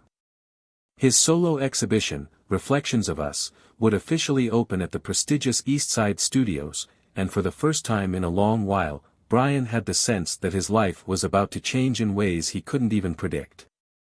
He had spent weeks preparing, curating the images, framing each piece, and ensuring that every detail was perfect. He had chosen each photograph not just for its technical quality, but for its ability to convey emotion. His work was a reflection of the world he saw, the raw, imperfect beauty of everyday life. Each photo was an invitation for the viewer to see the world through his eyes. But despite his preparations, a deep sense of doubt lingered. What if the people didn't connect with his work? What if they didn't understand it? The thought of rejection haunted him in the quiet moments when he wasn't distracted by the busyness of the exhibit preparations. His phone buzzed with a message from Maria, the curator who had been instrumental in guiding him through the process. "You're almost there, Brian. Just remember, the work speaks for itself. Tomorrow is your time to shine." Brian smiled at her message, feeling a small spark of encouragement. He had worked so hard to get here, and now he was on the cusp of something huge. There was no going back. This was it. The next evening, as the opening of Reflections of Us drew closer, Brian stood in front of the entrance to East Side Studios. The sleek, modern building gleamed in the soft glow of the streetlights, and the city buzzed with the energy of anticipation. The air felt electric, and Brian's heart pounded in his chest. He stepped inside, where the exhibit space was already filled with people, artists, curators, collectors, and fans of the art world. The walls were lined with high-end photographs, many from photographers he admired. But it was Brian's work that commanded attention, his images evoking a rawness and depth that seemed to captivate everyone who came across them. The gallery was humming with conversations, and Brian found himself caught in a whirlwind of introductions and handshakes. People complimented his work, asked about his creative process, and wanted to know more about the stories behind his photographs. It was overwhelming, but also exhilarating. This was the moment he had been waiting for. He felt a mixture of pride and vulnerability, standing there amidst the crowd, knowing that his work was now part of this vibrant artistic world. As the evening wore on, a sense of awe began to settle over him. His photos were everywhere, hanging on the walls, displayed on small pedestals, framed in elegant light. He saw people pausing in front of each piece, their expressions thoughtful, their eyes lingering. It was as if his photographs were telling them stories, stories that went beyond the subjects in the images. These were the stories of the viewers themselves, reflected back through the lens of his camera. Maria found him near the back of the gallery, where one of his larger prints hung, a portrait of an elderly woman sitting on a park bench, her eyes filled with a quiet sadness, but also a sense of peace. The photograph had been one of the first he'd taken when he decided to pursue photography seriously, and it had become one of his favorites. "You should be proud, Brian," Maria said, standing beside him. "This is more than I could have ever imagined for you. People are responding to your work in ways I haven't seen in a long time." Brian felt a lump form in his throat. It was one thing to hear compliments, but it was another to see people genuinely moved by his work. The validation was comforting, but it also felt surreal. "I never thought this would happen," Brian admitted. "There were so many times I thought I wasn't good enough, that I wasn't ready for something like this." Maria smiled, her eyes filled with warmth. "I knew you were ready from the moment I saw your first photo. You've always had it in you, Brian. You just needed to believe it." As the evening continued, Brian found himself lost in conversation with various people in the art world. Curators, photographers, collectors, they all had their own stories, their own paths to success. Some had been in the business for decades, while others, like Brian, were just starting out. Yet despite their different experiences, they all shared a passion for their craft, a passion that transcended the boundaries of success and failure. Near the end of the night, an older man in a tailored suit approached Brian. His salt and pepper hair and sharp features made him look like someone who had spent a lifetime in the art world. "You're Brian Harper, correct?" the man asked, extending his hand. Brian shook his hand, a bit unsure of who he was. "Yes, that's me. It's an honor to meet you. How did you find the show?" The man smiled, his eyes twinkling with a mixture of amusement and admiration. "I'm Thomas Devereaux," he said. "I've been in the photography business for longer than I care to admit. And let me tell you, you have something special." Brian blinked, taken aback. "Thank you. That means a lot coming from you." Thomas's gaze shifted to one of the larger prints, a striking black and white image of a couple walking through the rain, their umbrellas providing a fragile barrier against the storm. "This one in particular," Thomas said, pointing to the photograph. "It's captivating. There's an honesty to it, a vulnerability. You don't often see that in today's work. Most photographers focus on the surface, the aesthetics. But you've captured something deeper." Brian's heart raced. Was he really hearing this? Was Thomas Devereaux, a man with decades of experience, really giving him this kind of praise? I don't know what to say," Brian stammered, humbled by the compliment. "You don't have to say anything," Thomas replied, his voice calm but firm. "Just keep doing what you're doing. You've got an eye for this, and more importantly, you've got the soul of an artist. Don't let anyone tell you otherwise." The conversation lingered in Brian's mind long after the exhibition ended. As he packed up his things and prepared to leave the gallery, he realized that this night wasn't just about recognition or success, it was about growth. The doubts that had once plagued him, the fears of not being enough, seemed to melt away in the face of such validation. As he stepped outside, the city streets alive with the hum of the night, Brian felt a deep sense of peace. He had taken a leap of faith, and the universe had caught him. This was only the beginning. In the weeks that followed, Brian's career took off in ways he had never imagined. The exhibition had been a turning point, not just in terms of recognition but in his own self-belief. He received more commissions, landed collaborations with high-end brands, and his social media following exploded. Yet, despite all the success, Brian remained grounded, always remembering the quiet moments of doubt and how far he had come. Through it all, one thing remained clear: his journey wasn't just about the accolades or the fame, it was about embracing the process, trusting in himself, and continuing to grow. The spotlight was no longer a distant dream. It was his reality. And for the first time in his life, Brian realized that he was exactly where he was meant to be. As the weeks rolled on after the exhibition, Brian's life began to change in ways he couldn't have anticipated. The recognition that followed the successful show was overwhelming but invigorating. His inbox was flooded with emails from galleries, brands, and even film production companies, all interested in collaborating with him. But as his fame grew, so did the pressure. Everywhere he went, there were eyes on him, curious onlookers, admirers, and even critics. He wasn't just a photographer anymore, he was becoming a brand. And with that came the need to maintain a certain image, to keep up with the expectations of the public. It was an exhausting balancing act, and Brian began to feel the weight of it pressing down on him. One afternoon, Brian found himself at a trendy cafe, a place he had once frequented before his rise to prominence. He'd hoped for a quiet afternoon of reflection, but as he sat down at a corner table with his coffee, a young woman approached him hesitantly. "Excuse me," she said, a bit shy, "are you Brian Harper? The photographer from the exhibition?" Brian looked up from his coffee, a warm smile crossing his face as he nodded. "Yeah, that's me. How's it going?" The woman's eyes lit up. "I just wanted to say how much your work means to me. I saw your show, and your photographs really spoke to me. The way you capture the rawness of life, it's just amazing. I hope I can be as brave as you with my own art someday." Brian's heart swelled with gratitude at her words. It was these moments, these personal connections, that made everything worthwhile. "Thank you. That means a lot to me. I'm really glad my work resonated with you." But just as quickly as the moment came, it was gone. The woman took a photo with him, posted it to her social media, and rushed off to tell her friends about the encounter.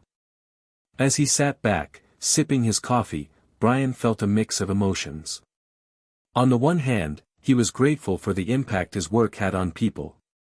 But on the other hand, the constant attention felt like a heavy cloak he couldn't remove. Everywhere he went, he was Brian Harper, the photographer. And it seemed like there was no escaping it. The pressure began to mount. He couldn't go out in public without being recognized. He couldn't post anything on social media without it being scrutinized. He couldn't even breathe without someone making an assumption about who he was. His phone rang, snapping him out of his thoughts. It was Maria, his mentor. "Hey, Brian," she greeted warmly. "I've been seeing all the press coverage you're getting. It's great, but I wanted to make sure you're okay with everything. I know this kind of attention can be a lot." Brian leaned back in his chair, staring out the window. It's a lot, Maria. Don't get me wrong, I'm grateful. But it's starting to feel like I don't have a moment to myself. Everyone wants a piece of me, and it's exhausting." Maria's voice softened with understanding. "I get it. It's one thing to be celebrated, but it's another to feel like you're constantly being pulled in a million different directions. Remember, you're not obligated to say yes to everything. This is your journey. Don't let the world dictate how you live it." Brian took a deep breath. He knew Maria was right. He had been so focused on the external validation, on the accolades and the attention, that he had lost sight of what really mattered, the art, the process, and the personal connection to his work. He needed to regain control. He needed to remember why he started this journey in the first place. That evening, Brian took a walk through the park near his apartment, the crisp air helping to clear his mind. The park had always been his refuge, a place where he could escape the noise of the world and just breathe. He walked slowly, taking in the sights and sounds of the city around him, couples walking hand in hand, children playing with their dogs, and the hum of distant traffic. It was peaceful, almost therapeutic. As he passed by a fountain, Brian noticed a familiar face sitting on a bench, Lily, his old friend from the dealership days. She was reading a book, a cup of coffee in hand, her eyes focused on the pages. He walked over, a smile spreading across his face. "Hey, Lily," he greeted, his voice filled with relief. "What are you doing here?" Lily looked up, her expression brightening when she saw him. "Brian. It's been too long." She set her book aside and motioned for him to sit. "I figured you could use a little escape, too. The world can be a bit much sometimes, huh?" Brian sat down beside her, nodding. You have no idea. I've been so caught up in everything lately, galleries, press, brand deals. It's all a lot to handle. Sometimes I wish I could just go back to being normal. Lily chuckled softly. Normal? I don't think you ever were normal, Brian. She winked playfully. But I get it. When everything changes, it's easy to forget who you were before the spotlight. Brian let out a sigh, resting his elbows on his knees. I miss the quiet moments, the simplicity of life. Before all of this, I could just be myself without worrying about what everyone else thought. Lily looked at him with a knowing smile. You can still be yourself. You just need to find a way to balance the world you're in now with the person you want to be. Don't let the fame take away your love for the art. It's the art that got you here, not the attention. Brian stared at the fountain, his mind racing. Lily's words were like a breath of fresh air, reminding him of something he had almost forgotten. His art wasn't about the fame, the followers, or the validation. It was about expressing himself, telling stories through his lens, and sharing those stories with people who appreciated them. The fame was a byproduct of that, not the goal. He looked at Lily, grateful for her wisdom. You're right. I've been so caught up in the noise that I forgot what really matters. It's time to get back to why I started this in the first place. Lily nodded, a proud smile on her face. That's the Brian I know. Don't let the world define you. You define your journey. Brian smiled, feeling a weight lift off his shoulders.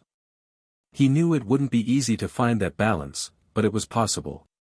The world would keep demanding more from him, but he had to stay grounded. The key to surviving the spotlight was remembering who he was when the lights went out. That night, Brian returned to his apartment and spent hours in his studio, editing photos, experimenting with new ideas, and reconnecting with his creative process. It felt like coming home, a reminder of the simplicity and the joy that had first drawn him to photography. The world may have changed, but his passion remained the same. And for the first time in a long time, Brian felt at peace. The weeks that followed were a whirlwind of press interviews, private events, and photo shoots for top-tier publications. As Brian's name became more recognizable, he continued to ride the wave of success, but a part of him couldn't shake the feeling that something was missing. Despite the accolades and the opportunities, he couldn't escape the sense that he was living in a world that wasn't entirely his own. The people who surrounded him, from his new colleagues to the socialites he rubbed elbows with, were all friendly, but there was a distance between them. They saw Brian as the artist, the innovator, the next big thing. They didn't see Brian, the man who found peace in simplicity, the quiet observer of the world who had once walked around unnoticed, seeing beauty in the everyday. One evening, after a particularly exhausting photo shoot for a luxury brand, Brian found himself in his favorite cafe again, sitting alone by the window, nursing a cold cup of coffee. He had managed to slip away from the relentless schedule for a brief moment of solitude, though he knew it would be short-lived. The bustling noise of the city outside contrasted sharply with the stillness he felt within. He sighed, glancing at the text messages on his phone. His assistant had sent him a list of the next week's engagements, 2 gallery openings, a private dinner with a potential client, and a charity event for an arts foundation. It was overwhelming just looking at it. But what bothered him even more was the fact that none of these events inspired him. None of them were about the work, the passion, the stories, the raw emotion that had once driven him to pick up a camera. Just then, his phone buzzed again, but this time it was a message from Maria. I've been hearing a lot about you, Brian. You're everywhere. But I also hear you're not taking time for yourself. Remember, success means nothing if you lose who you are in the process. You've got to protect your peace. Her words hit him like a wave, and for the first time in weeks, Brian took a long, steady breath, letting it all sink in. He had been so focused on keeping up with the world's expectations that he had lost touch with what truly mattered, the very thing that had brought him here, his art. He thought about the nights spent in his studio, the endless hours of trial and error, the moments of silence when he would look at his photographs and feel a deep connection to them.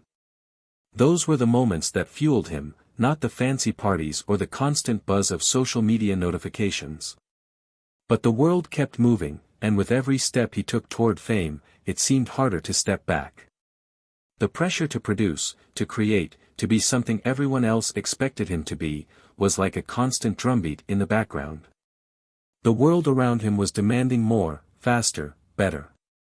And in that chaos, Brian could feel himself slipping further away from the essence of his work. The next morning, as Brian prepared for another day packed with meetings and photo shoots, he realized something had to change. He wasn't going to let the demands of the art world consume him. Not again. He had to take control of his own narrative, on his own terms. A few days later, Brian found himself at an unexpected crossroads. He had just completed a photo session for a luxury brand, an experience that had left him feeling drained rather than fulfilled. As he sat in his car on the way home, he couldn't ignore the nagging feeling that something was wrong. At that moment, his phone rang, interrupting his thoughts. It was Maria. "Brian, I need you to hear me out," she said, her voice tinged with urgency.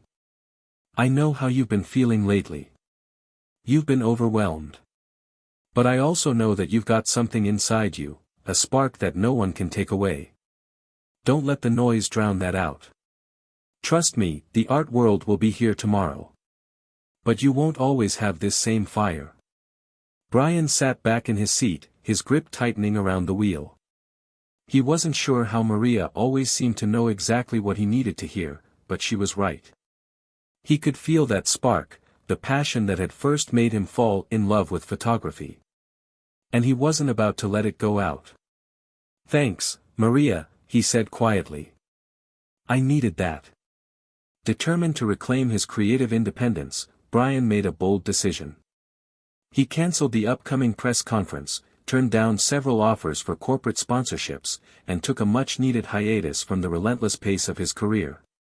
He needed to slow down, refocus, and reconnect with the core of his passion. Over the next few weeks, Brian rediscovered the joy of photography. He spent hours wandering the streets of the city, capturing raw, unscripted moments, people, nature, the textures and details that most would overlook. It wasn't about perfection. It wasn't about what was trending. It was simply about seeing the world with new eyes. One afternoon, while walking through a park, Brian saw an elderly woman sitting on a bench, reading a book. Her face was lined with years of experience, her hands trembling slightly as she held the pages. She was alone, yet at peace in her solitude. Without hesitation, Brian pulled out his camera and snapped a photograph. It wasn't just the woman he saw, it was the story that unfolded in her presence, the quiet resilience of age, the comfort of solitude. As he looked at the image on his camera screen, Brian felt a sense of calm wash over him. This was the kind of work he wanted to do. No more staged photo shoots. No more corporate commissions. Just pure, unfiltered moments that spoke to the heart. That night, he sat in his studio, looking at the image of the woman on the bench, and he realized something profound. Photography wasn't just about capturing what was in front of him. It was about capturing the stories that existed beneath the surface. It was about showing people something they hadn't noticed before, even though it had been right in front of them all along. The next morning, Brian packed his bags and boarded a flight to a small town in the countryside, far from the city's chaos, far from the expectations. It was time to take a step back, to reset. He had no agenda, no expectations. He just wanted to create, to explore, and to reconnect with the art that had always been his anchor. The calm before the storm had come. Brian knew that the journey ahead would not be without its challenges, but he also knew that it was a journey he had to take. The road to rediscovery wouldn't be easy, but it was the only path that would lead him back to himself. The world of fame, the rush of success, it was all part of the story, but it was no longer the story he wanted to tell. His camera was his compass, and he was ready to follow it wherever it would lead. And this time, he would be in control. Brian's decision to step away from the high-profile art scene and rediscover his love for photography was a turning point. It wasn't just a break from the hectic lifestyle he had become accustomed to, it was a chance to reclaim the freedom he had lost along the way. As he arrived in the small town of Milford, he felt a deep sense of relief, as if he had finally arrived at the place where he could reconnect with his true self. Milford was a sleepy town, nestled between rolling hills and quiet rivers. The streets were lined with small, family-run shops, and the air had a refreshing crispness to it. The slow pace of life here was a stark contrast to the bustling city, and for the first time in months, Brian could feel his shoulders relax. There were no paparazzi, no critics, and no clients demanding his attention. It was just him and the open road ahead. He checked into a cozy bed and breakfast run by a friendly woman named Margie, who greeted him with a warm smile and homemade apple pie. After a long conversation over dessert, Brian felt an immediate connection to her. It wasn't just her hospitality, it was her genuine interest in his well-being, something he had been craving for a while. "Don't mind me," she had said with a wink as she handed him a second slice of pie. "Just make sure you take your time and enjoy yourself here. This town's got a way of helping folks find what they're looking for." Margie's words lingered with Brian as he lay in bed that night, staring up at the wooden beams of his room's ceiling. It was comforting, this simplicity. It reminded him of why he'd fallen in love with photography in the first place, the ability to capture the quiet moments, the raw emotions, and the stories that often went unnoticed. The next morning, after a hearty breakfast, Brian grabbed his camera and set out to explore Milford. The town had so much to offer, from the picturesque old brick buildings to the charming parks and gardens that dotted the landscape. He wandered through the cobblestone streets, taking in the details of life around him, children playing in the park, an elderly couple holding hands as they strolled along the river, a farmer working the land with his trusty dog by his side. He clicked away, one frame after another, each photo capturing a new layer of the story of Milford. But it wasn't just the images that mattered, it was the peace he felt as he did it. He was no longer worried about the next gallery show or the next big brand deal. It was just him, the camera, and the moment. By the time the sun began to set, casting a golden glow across the horizon, Brian had accumulated a collection of photographs that felt like a new beginning. He had captured the spirit of the town, its tranquility, its simplicity, and its people. These were the images he wanted to share with the world, not the glossy, commercial work he had been producing for the past year. Back at the bed and breakfast, Brian sat at the small desk in his room, sorting through the photos he had taken that day. He felt a deep sense of fulfillment as he reviewed each image. These weren't just pictures, they were stories. Real, authentic stories. As he sifted through the shots, he came across one photo that made him stop. It was of a young woman sitting on a bench in the park, her face half hidden by a book. Her expression was serene, lost in the pages, oblivious to the world around her. Brian had taken the photo from behind a tree, just as she had turned the page. The moment was simple, but it felt profound, an intimate capture of someone in their element, at peace. It was a reminder of why he had picked up a camera in the first place, to capture the moments people often overlooked, the fleeting fragments of life that carried so much meaning. He realized then that this was the kind of work he wanted to pursue moving forward. No more pressure, no more expectations, just pure, unadulterated art. Brian took a deep breath and pulled up his laptop. He began drafting an email to Maria, who had been patiently waiting for updates. As he typed, he shared his decision to take a step back from the commercial art scene and focus on creating personal, meaningful work. He also told her about his experience in Milford and how it had rekindled his passion. "I feel like I'm finally finding my way back to the reason I started this journey," he wrote. "I'm not chasing the next big thing anymore. I'm chasing the moments that matter." As he hit send, Brian felt a sense of clarity wash over him.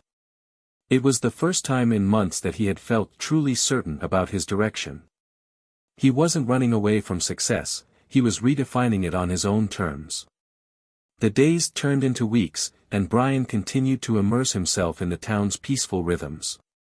He explored every corner of Milford, photographing the people, the landscapes, and the little moments that made the town feel alive. He started to get to know the locals, building relationships with them over time. It was refreshing to be in a place where he was just another person, not the famous photographer, or the subject of constant media attention.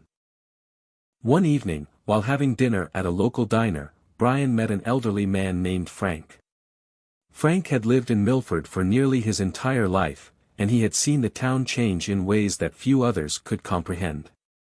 As they chatted over coffee, Frank shared stories of the town's past, its history, its struggles, and the quiet beauty that had always been a part of it. "You know, son," Frank said, his voice gravelly from years of storytelling, "this town has always had a way of bringing people back to themselves.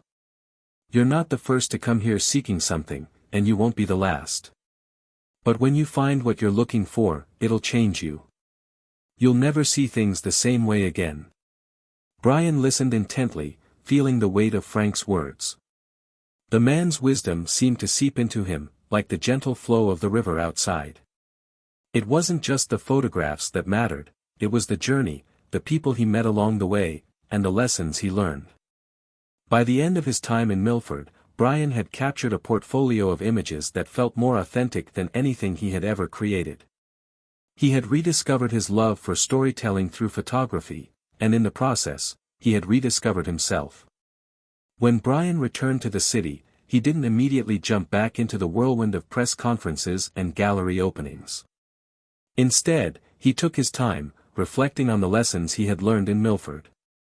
He began reaching out to smaller galleries and art organizations that valued the kind of work he had created in the town. He wasn't looking for fame anymore, he was looking for meaning. Soon, Brian's new work began to make waves, but in a different way. It wasn't the glamorous, high-fashion style that had once defined him. Instead, it was raw, intimate, and real. The work spoke to people on a deeper level, those who had been longing for something genuine in a world full of artifice. As Brian's career continued to evolve, he remained grounded in the lessons he had learned in Milford. The quiet moments, the peaceful corners of life, those were the stories he would continue to tell. Not for recognition, but for the love of the art itself. And for the first time in a long time, he felt at peace with his path. As Brian's new work began to garner attention in the art world, a quiet wave of change started to ripple through his life.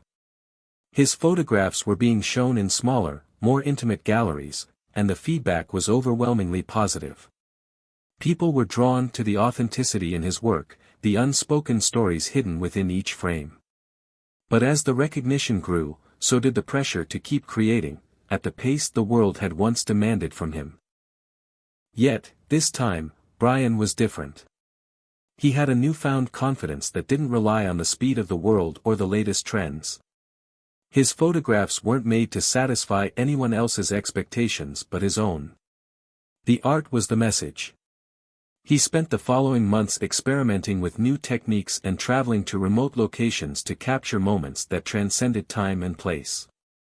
But through it all, there was a part of him that still yearned for something more. Something beyond the surface-level accolades and constant acclaim. One evening, as Brian was reviewing his latest work for an upcoming exhibition, his phone rang. It was Maria.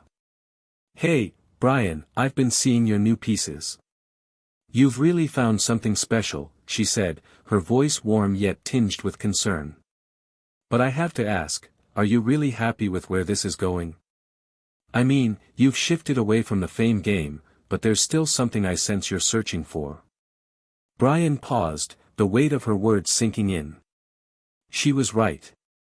He had spent so much time reinventing his art and his career that he hadn't stopped to think about whether it was truly fulfilling him in the way he had imagined. He had given up the spotlight, yes, but had he found the deeper purpose he was looking for? "You're right," he admitted, leaning back in his chair. "I've been focused on finding something real in my art, but I haven't figured out how it fits into the bigger picture yet." I'm not sure where I'm supposed to go from here. Maria's voice softened. Brian, I've seen how you are when you're truly at peace with your work. You found that in your photography, but there's a part of you that wants to make a bigger impact. Maybe it's time to consider where that desire might lead you. Brian couldn't deny it. Maria was right. Deep down, he had always wanted his work to do more than just decorate walls in galleries. He had hoped that it could spark something in people, something that would push them to think differently, to feel more deeply about the world around them. But how could he do that? How could his work move beyond the frame, beyond the gallery walls? The answer came when Brian was approached by a non-profit organization that supported underprivileged youth in urban areas. They had seen his photographs and wanted to collaborate with him on a project that would showcase the resilience and beauty of communities often overlooked by the mainstream media. At first, Brian was hesitant. The work was not the kind of high-profile project he was used to. There were no glossy photo shoots or brand partnerships. But the more he thought about it, the more he realized that this was exactly the kind of opportunity he had been searching for. This was a chance to use his art in a way that mattered, not just to him, but to the people whose stories he was about to tell. After a few meetings with the organization, Brian agreed to take on the project. He traveled to several inner-city neighborhoods, spending weeks with the families and communities there, photographing their daily lives. These were not glamorous, high-end shots. These were raw, powerful images of struggle, hope, and perseverance. For the first time in his career, Brian felt like his work had real purpose. The photographs weren't about capturing beauty for beauty's sake, they were about highlighting the stories that were too often ignored, the human experiences that were often pushed aside in favor of more polished narratives. One afternoon, as he was walking through a neighborhood park with his camera, Brian encountered a group of teenagers gathered under a large oak tree. They were laughing and joking, but there was an underlying tension in the air. Life in the city was never easy. Still, the energy between them was undeniable. Brian approached them cautiously, not wanting to intrude. But one of the girls, a young woman named Tamara, noticed him and smiled. "You're the photographer, right?" she asked, her voice curious but friendly. Brian nodded, a little taken aback. "Yeah, I am. I've been working on a project for the community." Tamara looked at him for a moment, then glanced at her friends. "Well, if you're gonna photograph us, you better get a good shot. We're more than what people think." Her words struck a chord with Brian. He had been so focused on capturing the beauty in moments, but in that simple statement, he realized that beauty wasn't always what people expected. Sometimes, the real beauty was found in the complexity of life, in the struggles, and in the quiet dignity that people held in the face of adversity. Over the next few weeks, Brian worked with the teens and their families, capturing everything from quiet moments of reflection to the loud, joyful noise of family gatherings. The project was tough, both emotionally and physically. But as Brian poured himself into it, he found something he hadn't expected, a sense of fulfillment that came from knowing his art was making a difference. At the end of the project, the nonprofit hosted an exhibition where Brian's work would be shown. The opening night was different from any other exhibition he had attended. There were no elite guests or high-end sponsors, just families, community leaders, and young people who had seen their stories brought to life through Brian's lens. As Brian stood by the wall, watching people interact with his work, he realized something profound. These weren't just photographs. They were conversations about people's lives, their struggles, and their dreams. And these conversations had the power to change the way people saw the world. Maria, who had flown in to support the exhibition, stood beside him. "You did it, Brian," she said, her voice filled with pride. "This is what you've been searching for. You've made a real impact." Brian nodded, his heart full. "I think I have," he said, a smile spreading across his face. "This is just the beginning." In the months that followed, Brian continued to focus on projects that had meaning. He worked with more non-profit organizations, using his platform to amplify voices that needed to be heard. His photographs began to appear in social justice campaigns, and he started to use his art to advocate for change. While his fame continued to grow, it was no longer the driving force behind his work. It was the stories, the people he met, the lives he captured, that motivated him. The art world had always been a place of opportunity, but now, it was a place where Brian could share the stories that truly mattered. And for the first time in his career, he felt like he was using his art in the way it was always meant to be used, not for recognition, but for change. As Brian's reputation grew, so did the scope of his work. It wasn't long before his photographs began to appear not only in local galleries but also in national publications, documentaries, and major campaigns. But the spotlight had shifted. Instead of being the center of attention, Brian was more of an observer, a guide, a vessel for the stories he had come to cherish. Still, there were moments when the weight of recognition felt heavy. It wasn't the fame that bothered him, it was the pressure to maintain it. In the past, he had chased success as though it were the ultimate goal, but now, it was the deeper connections with people, the authenticity of his work, that mattered most. One day, as he was preparing for another major exhibition, his phone buzzed with an unexpected message. It was from Maria. "Hey, Brian, I just got back from a trip to the Midwest. There's a new initiative I think you'd be perfect for. They're looking for a photographer who can capture the untold stories of people struggling to survive after natural disasters. I know you're always looking for projects with real purpose. This one could be it." Brian stared at the message for a long time. He had always been drawn to projects that highlighted the resilience of people, especially those who faced adversity. This sounded like something he could pour his heart into. He immediately reached out to Maria for more details. The initiative was a new effort to document the aftermath of devastating tornadoes that had swept through the Midwest, leaving destruction in their wake. The stories of survival, rebuilding, and loss were all too familiar, but this project would allow Brian to connect with those stories in a way that only he could. After some deliberation, Brian agreed to take on the project. The decision felt right. This was another opportunity to use his craft in a meaningful way. He had already shown the world that he could capture the beauty of resilience in communities, but this was different. This was about raw survival, strength, and the relentless spirit of people who had lost everything. Brian arrived in the heart of the Midwest just weeks after the tornadoes had passed. The destruction was unlike anything he had ever witnessed. Entire neighborhoods were reduced to rubble, their foundations barely visible beneath piles of debris. The air still smelled of smoke, and the silence that hung over the area was deafening. As he set up his camera and began to document the aftermath, he was struck by the eerie quiet. In the face of all this destruction, life seemed to pause, yet there was an unmistakable energy, a quiet determination, that emanated from the people who were beginning to rebuild. He met countless survivors, each with their own story of survival, loss, and hope.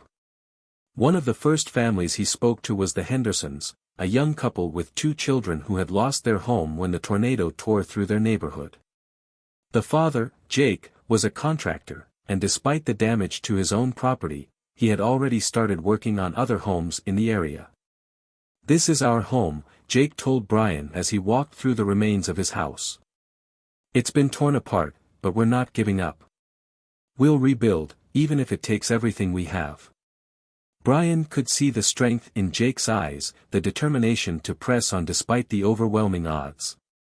The woman who had once been his wife, Mia, sat with the children, quietly wiping away tears, but there was a look of pride in her eyes, too. They were survivors. The look on her face said it all. Brian took photograph after photograph, capturing every moment, the quiet moments of grief, the loud bursts of laughter, the hands working tirelessly to clear debris, and the faces of those who refused to give up. He found beauty in the struggle, a beauty that went beyond physical appearances. It was the quiet dignity of the human spirit in the face of disaster. As the days went on, Brian's connection to the people he met deepened. He wasn't just photographing destruction, he was photographing resilience. It wasn't the polished, curated moments that the world often showcased, it was the unfiltered, honest truth of what it meant to rebuild from nothing. One afternoon, while visiting a local shelter for displaced families, Brian met Marisol, a single mother who had lost everything in the storm. Her home had been swept away, and she was now living in a temporary shelter with her children. Despite the challenges, she had a remarkable calm about her. "It's been tough," Marisol admitted, her voice low but steady. "But we'll get through this. We've got each other. And we've got our community. That's what matters." Her words resonated deeply with Brian, who had always believed that human connection was the key to surviving the toughest times. He was moved by the community's resilience, the way they came together to support one another through every challenge. The project continued, and Brian's portfolio began to fill with images that captured the depth of human spirit, images that were powerful in their simplicity. One of his most striking photographs was of a young girl, no older than 8, standing alone in the middle of the wreckage, clutching her stuffed bear. Her face was a mixture of confusion and sadness, but there was also a glimmer of hope in her eyes. It was a moment that spoke volumes, one that transcended words and captured the raw emotions of the disaster. It was a testament to the power of the human heart to endure, to hold on to hope even when the world seemed to be falling apart. When Brian returned to the city, he felt both fulfilled and changed. The experience had been eye-opening in ways he hadn't expected. The photographs he had taken told stories of despair, but also stories of unshakable hope, of people coming together to rebuild and support one another. As he prepared to share the collection with the world, he reflected on the journey he had taken, how he had gone from a high-profile artist obsessed with success to someone who now used his art to amplify the voices of those who often went unheard. His work wasn't just about photography anymore, it was about connection. About showing the world the beauty in every moment, no matter how broken it seemed. The exhibition that followed was unlike any Brian had done before. It wasn't just a showcase of art, it was a call to action. The proceeds from the sales of his photographs went to the families who had been affected by the tornadoes, helping them rebuild their lives. The exhibition was filled with survivors, community leaders, and even some of the people who had been part of the project.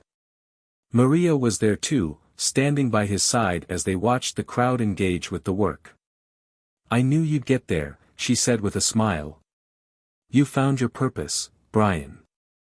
Brian smiled, but his mind was elsewhere. This wasn't the end. It was just the beginning. There were more stories to tell, more lives to capture, more communities to help. He knew his art had the power to change the world. And now, more than ever, he was ready to embrace that responsibility. As the evening came to a close, Brian stood alone for a moment, looking at the images on the walls.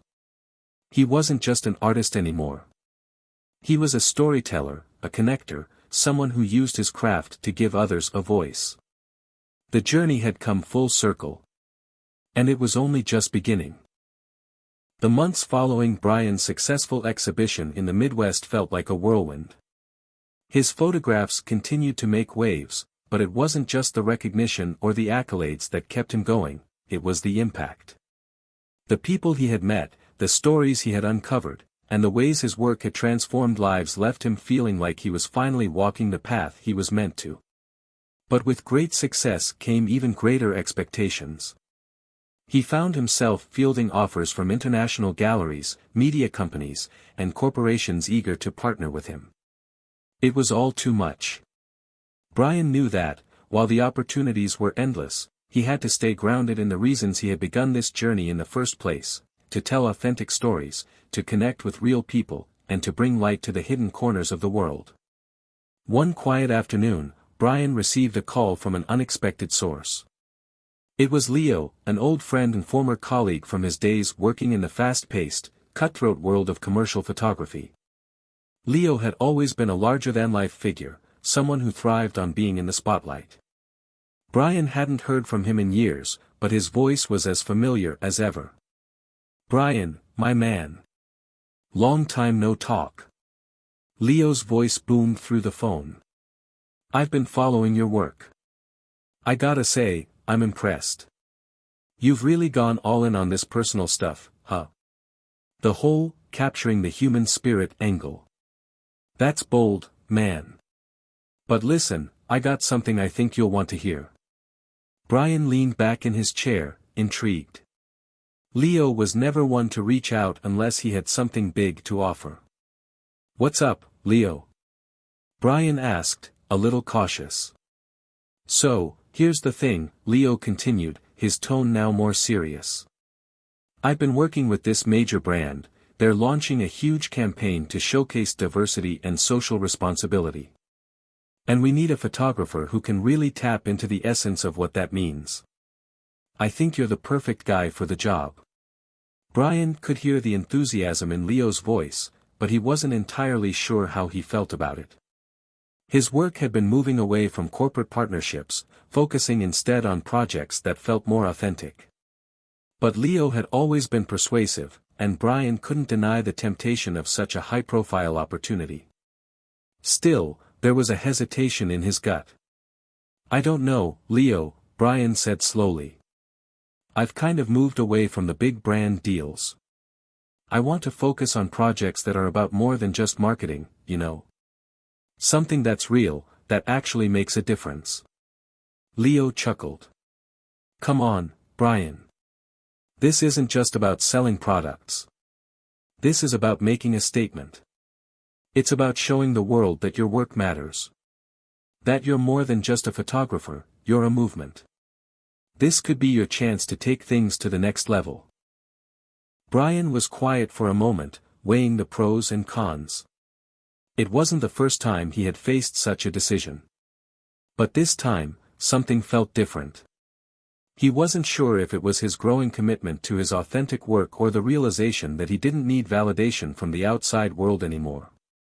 He had already found a sense of purpose. Thanks for thinking of me, Leo, Brian said, finally. But I think I'll have to pass on this one. There was a pause on the other end of the line. Brian could almost hear Leo's brain turning over the decision, the disappointment that wasn't fully masked. You sure, man? This could be huge for you. I'm sure, Brian said firmly. I appreciate it, but I'm focused on something else right now. Something that's more personal. Something that really means something. Leo sighed, but there was a begrudging respect in his tone. All right, Brian. I get it. You've got your own path to follow. Good luck with everything. As Brian hung up the phone, he couldn't help but feel a wave of relief. For the first time in years, he had made a decision based on what felt right, not what would look good on paper or bring him more fame.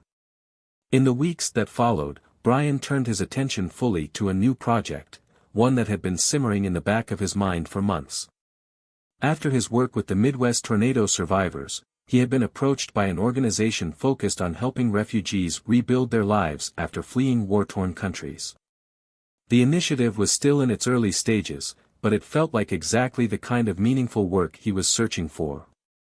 The nonprofit was called New Horizons, and they had partnered with several refugee communities who had recently resettled in the United States.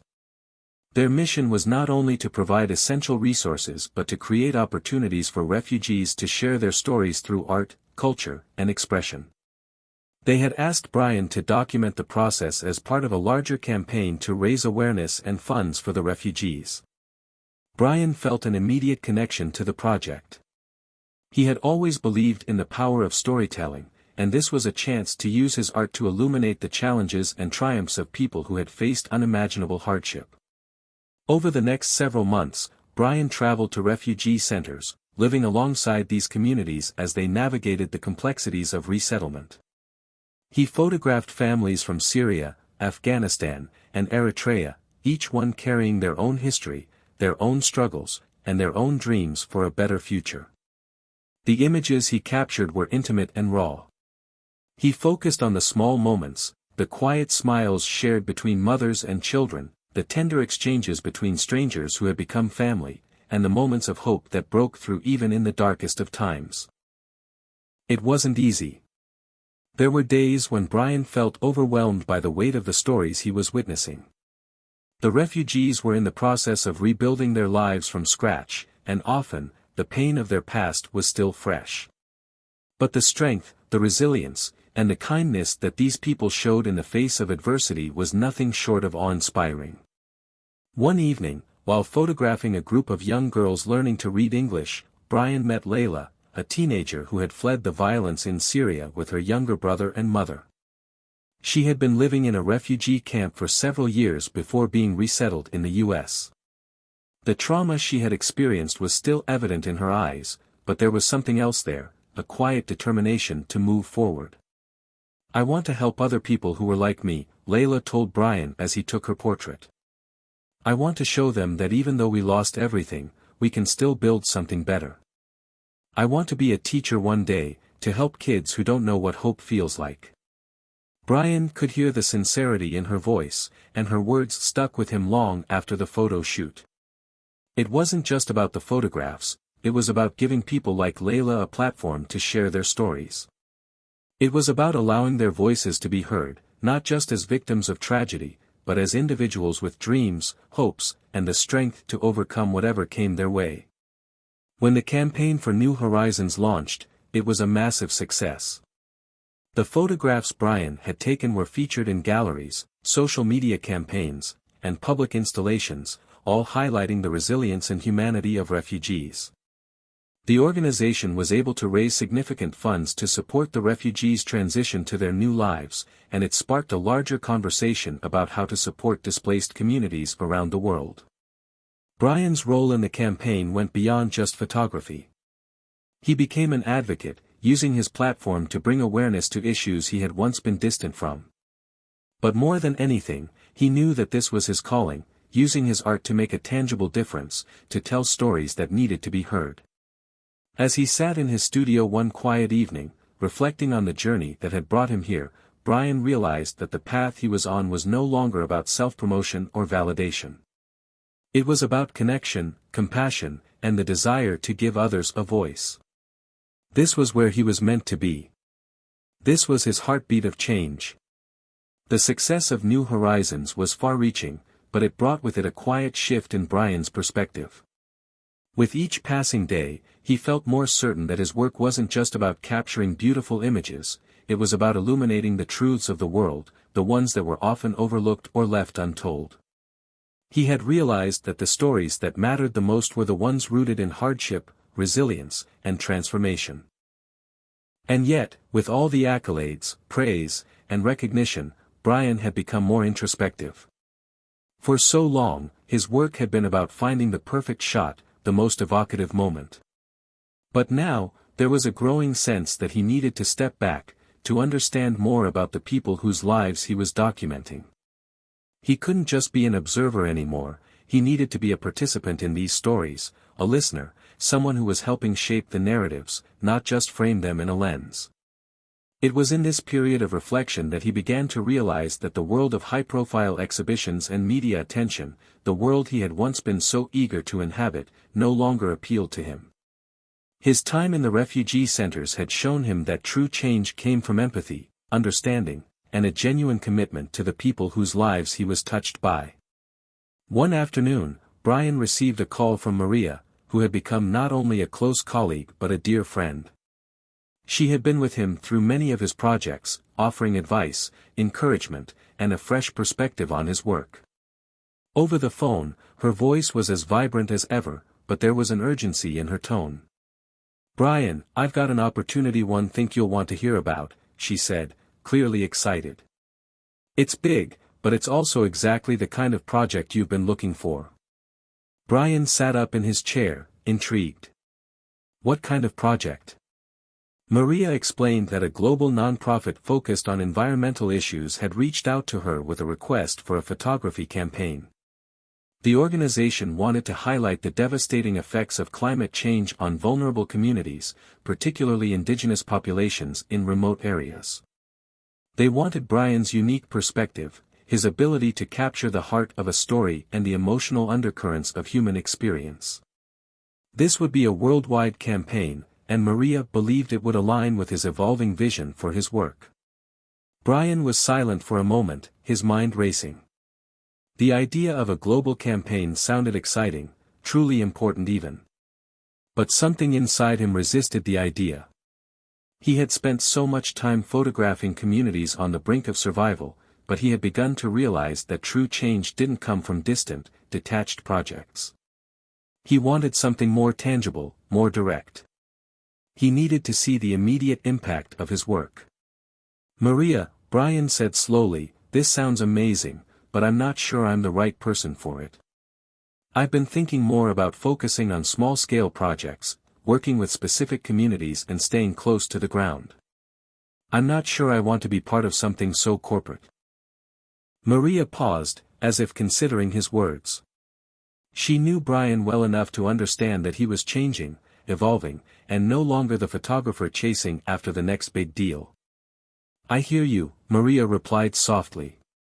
"But I think you're underestimating the power you have to reach people. You could do a lot of good with this platform, Brian. It's not just about corporate buzz. It's about shedding light on the lives of people who need it most." Brian had always respected Maria's perspective, but this time, the weight of her words didn't feel like encouragement, it felt like pressure. His intuition told him to step back, to stay true to the small-scale work that had brought him fulfillment. "I'm going to pass on this one, Maria," Brian said, the decision final. "I think it's time for me to focus on something else. Something a little closer to home." Maria let out a breath, her voice full of understanding. "I respect that, Brian. I really do. You've always known exactly what you need." After hanging up, Brian found himself staring out the window, watching the world outside. It was true. He no longer wanted to be swept up in the grand narratives or the fame that came with global campaigns. He wanted to stay grounded in the communities he had grown to love, those who weren't looking for recognition but simply needed a voice. Over the next several weeks, he took a break from taking on new projects. Instead, he spent his time revisiting the places and people who had shaped his journey.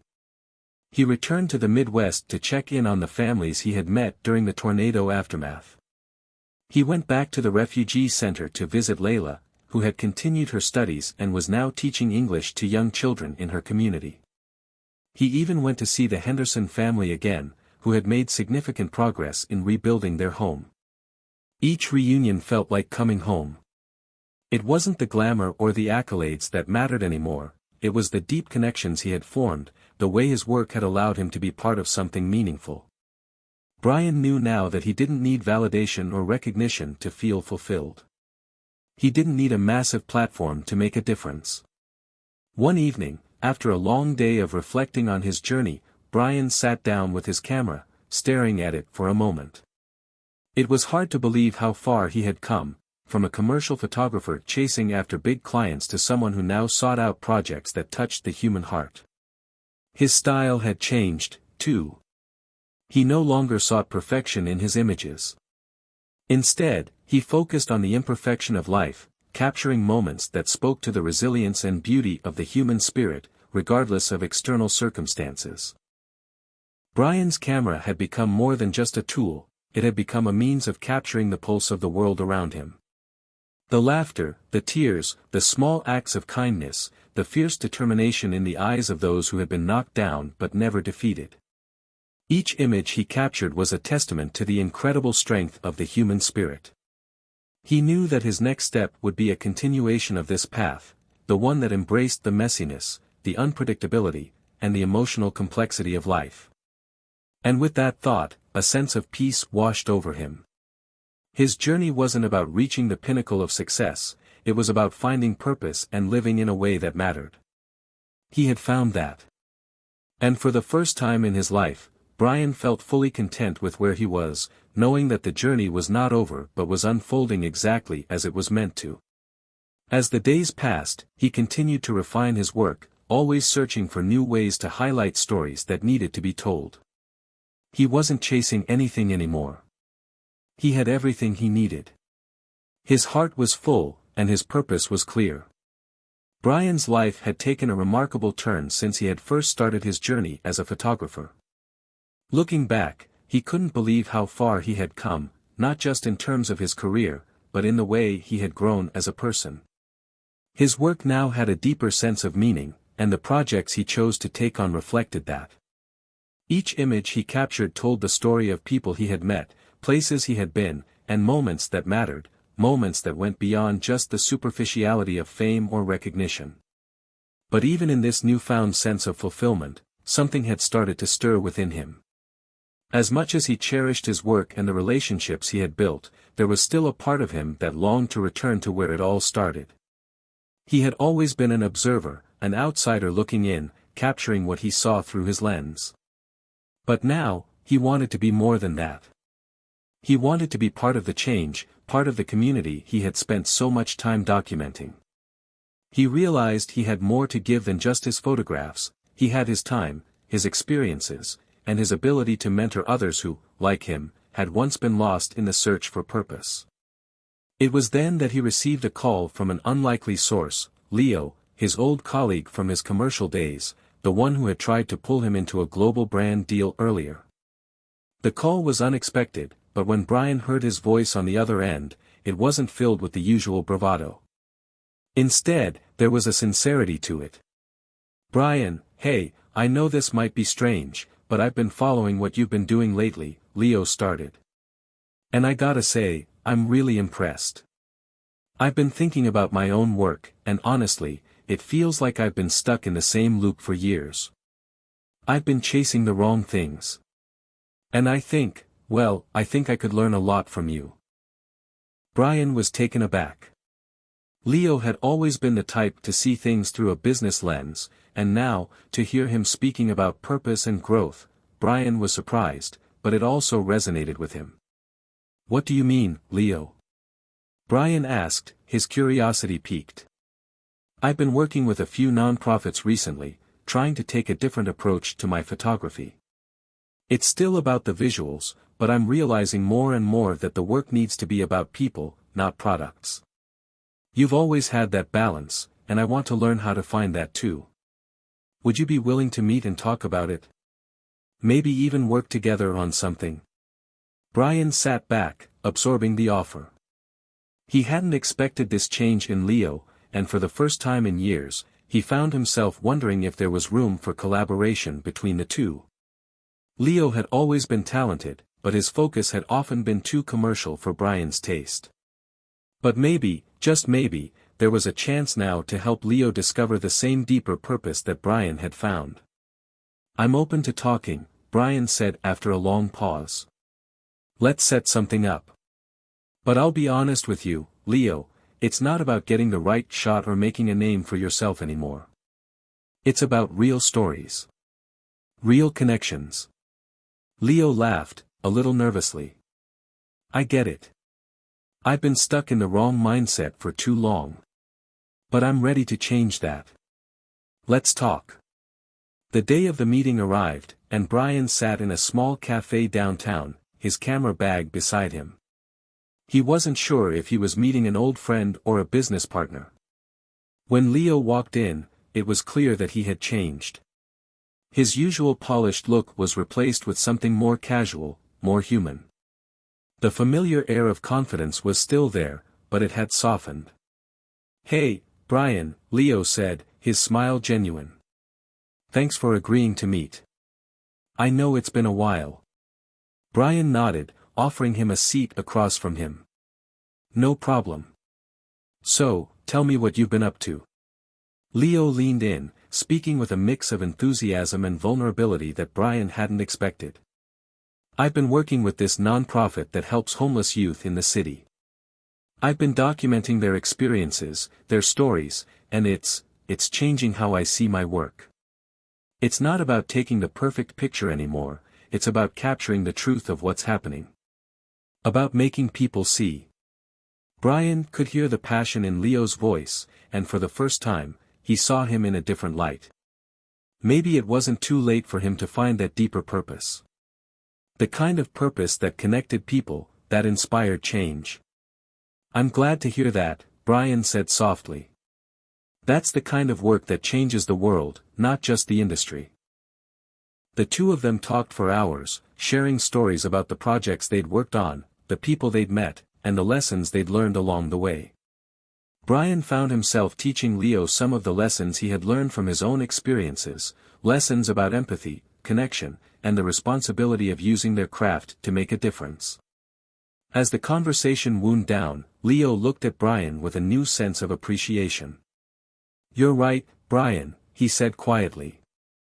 "I've spent too much time trying to chase fame, trying to get the best shot. But I think it's time for me to change. I want to make a difference, just like you. I want to be part of something bigger." Brian smiled, a sense of pride swelling within him. "You're on the right track. Just remember, authenticity always shines through."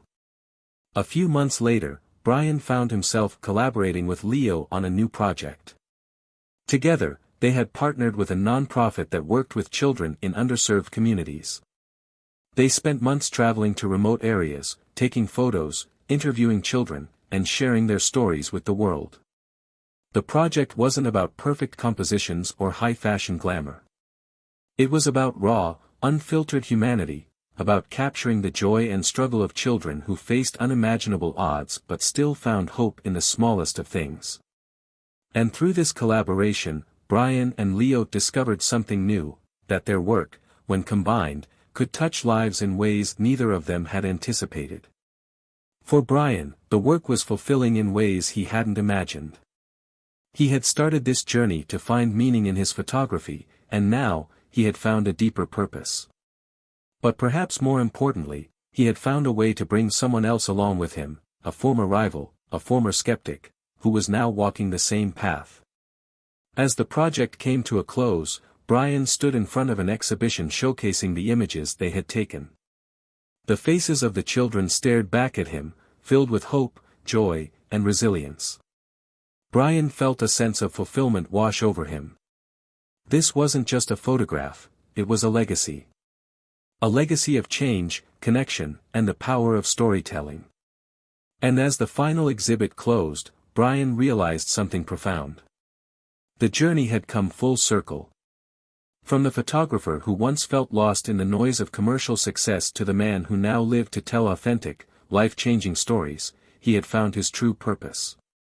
He was no longer just an observer. He was part of the story. And that was everything. Hit subscribe and leave a comment with where you're watching from. This story might just spark a new beginning. What's one thing that always pushes you forward, even when things get tough?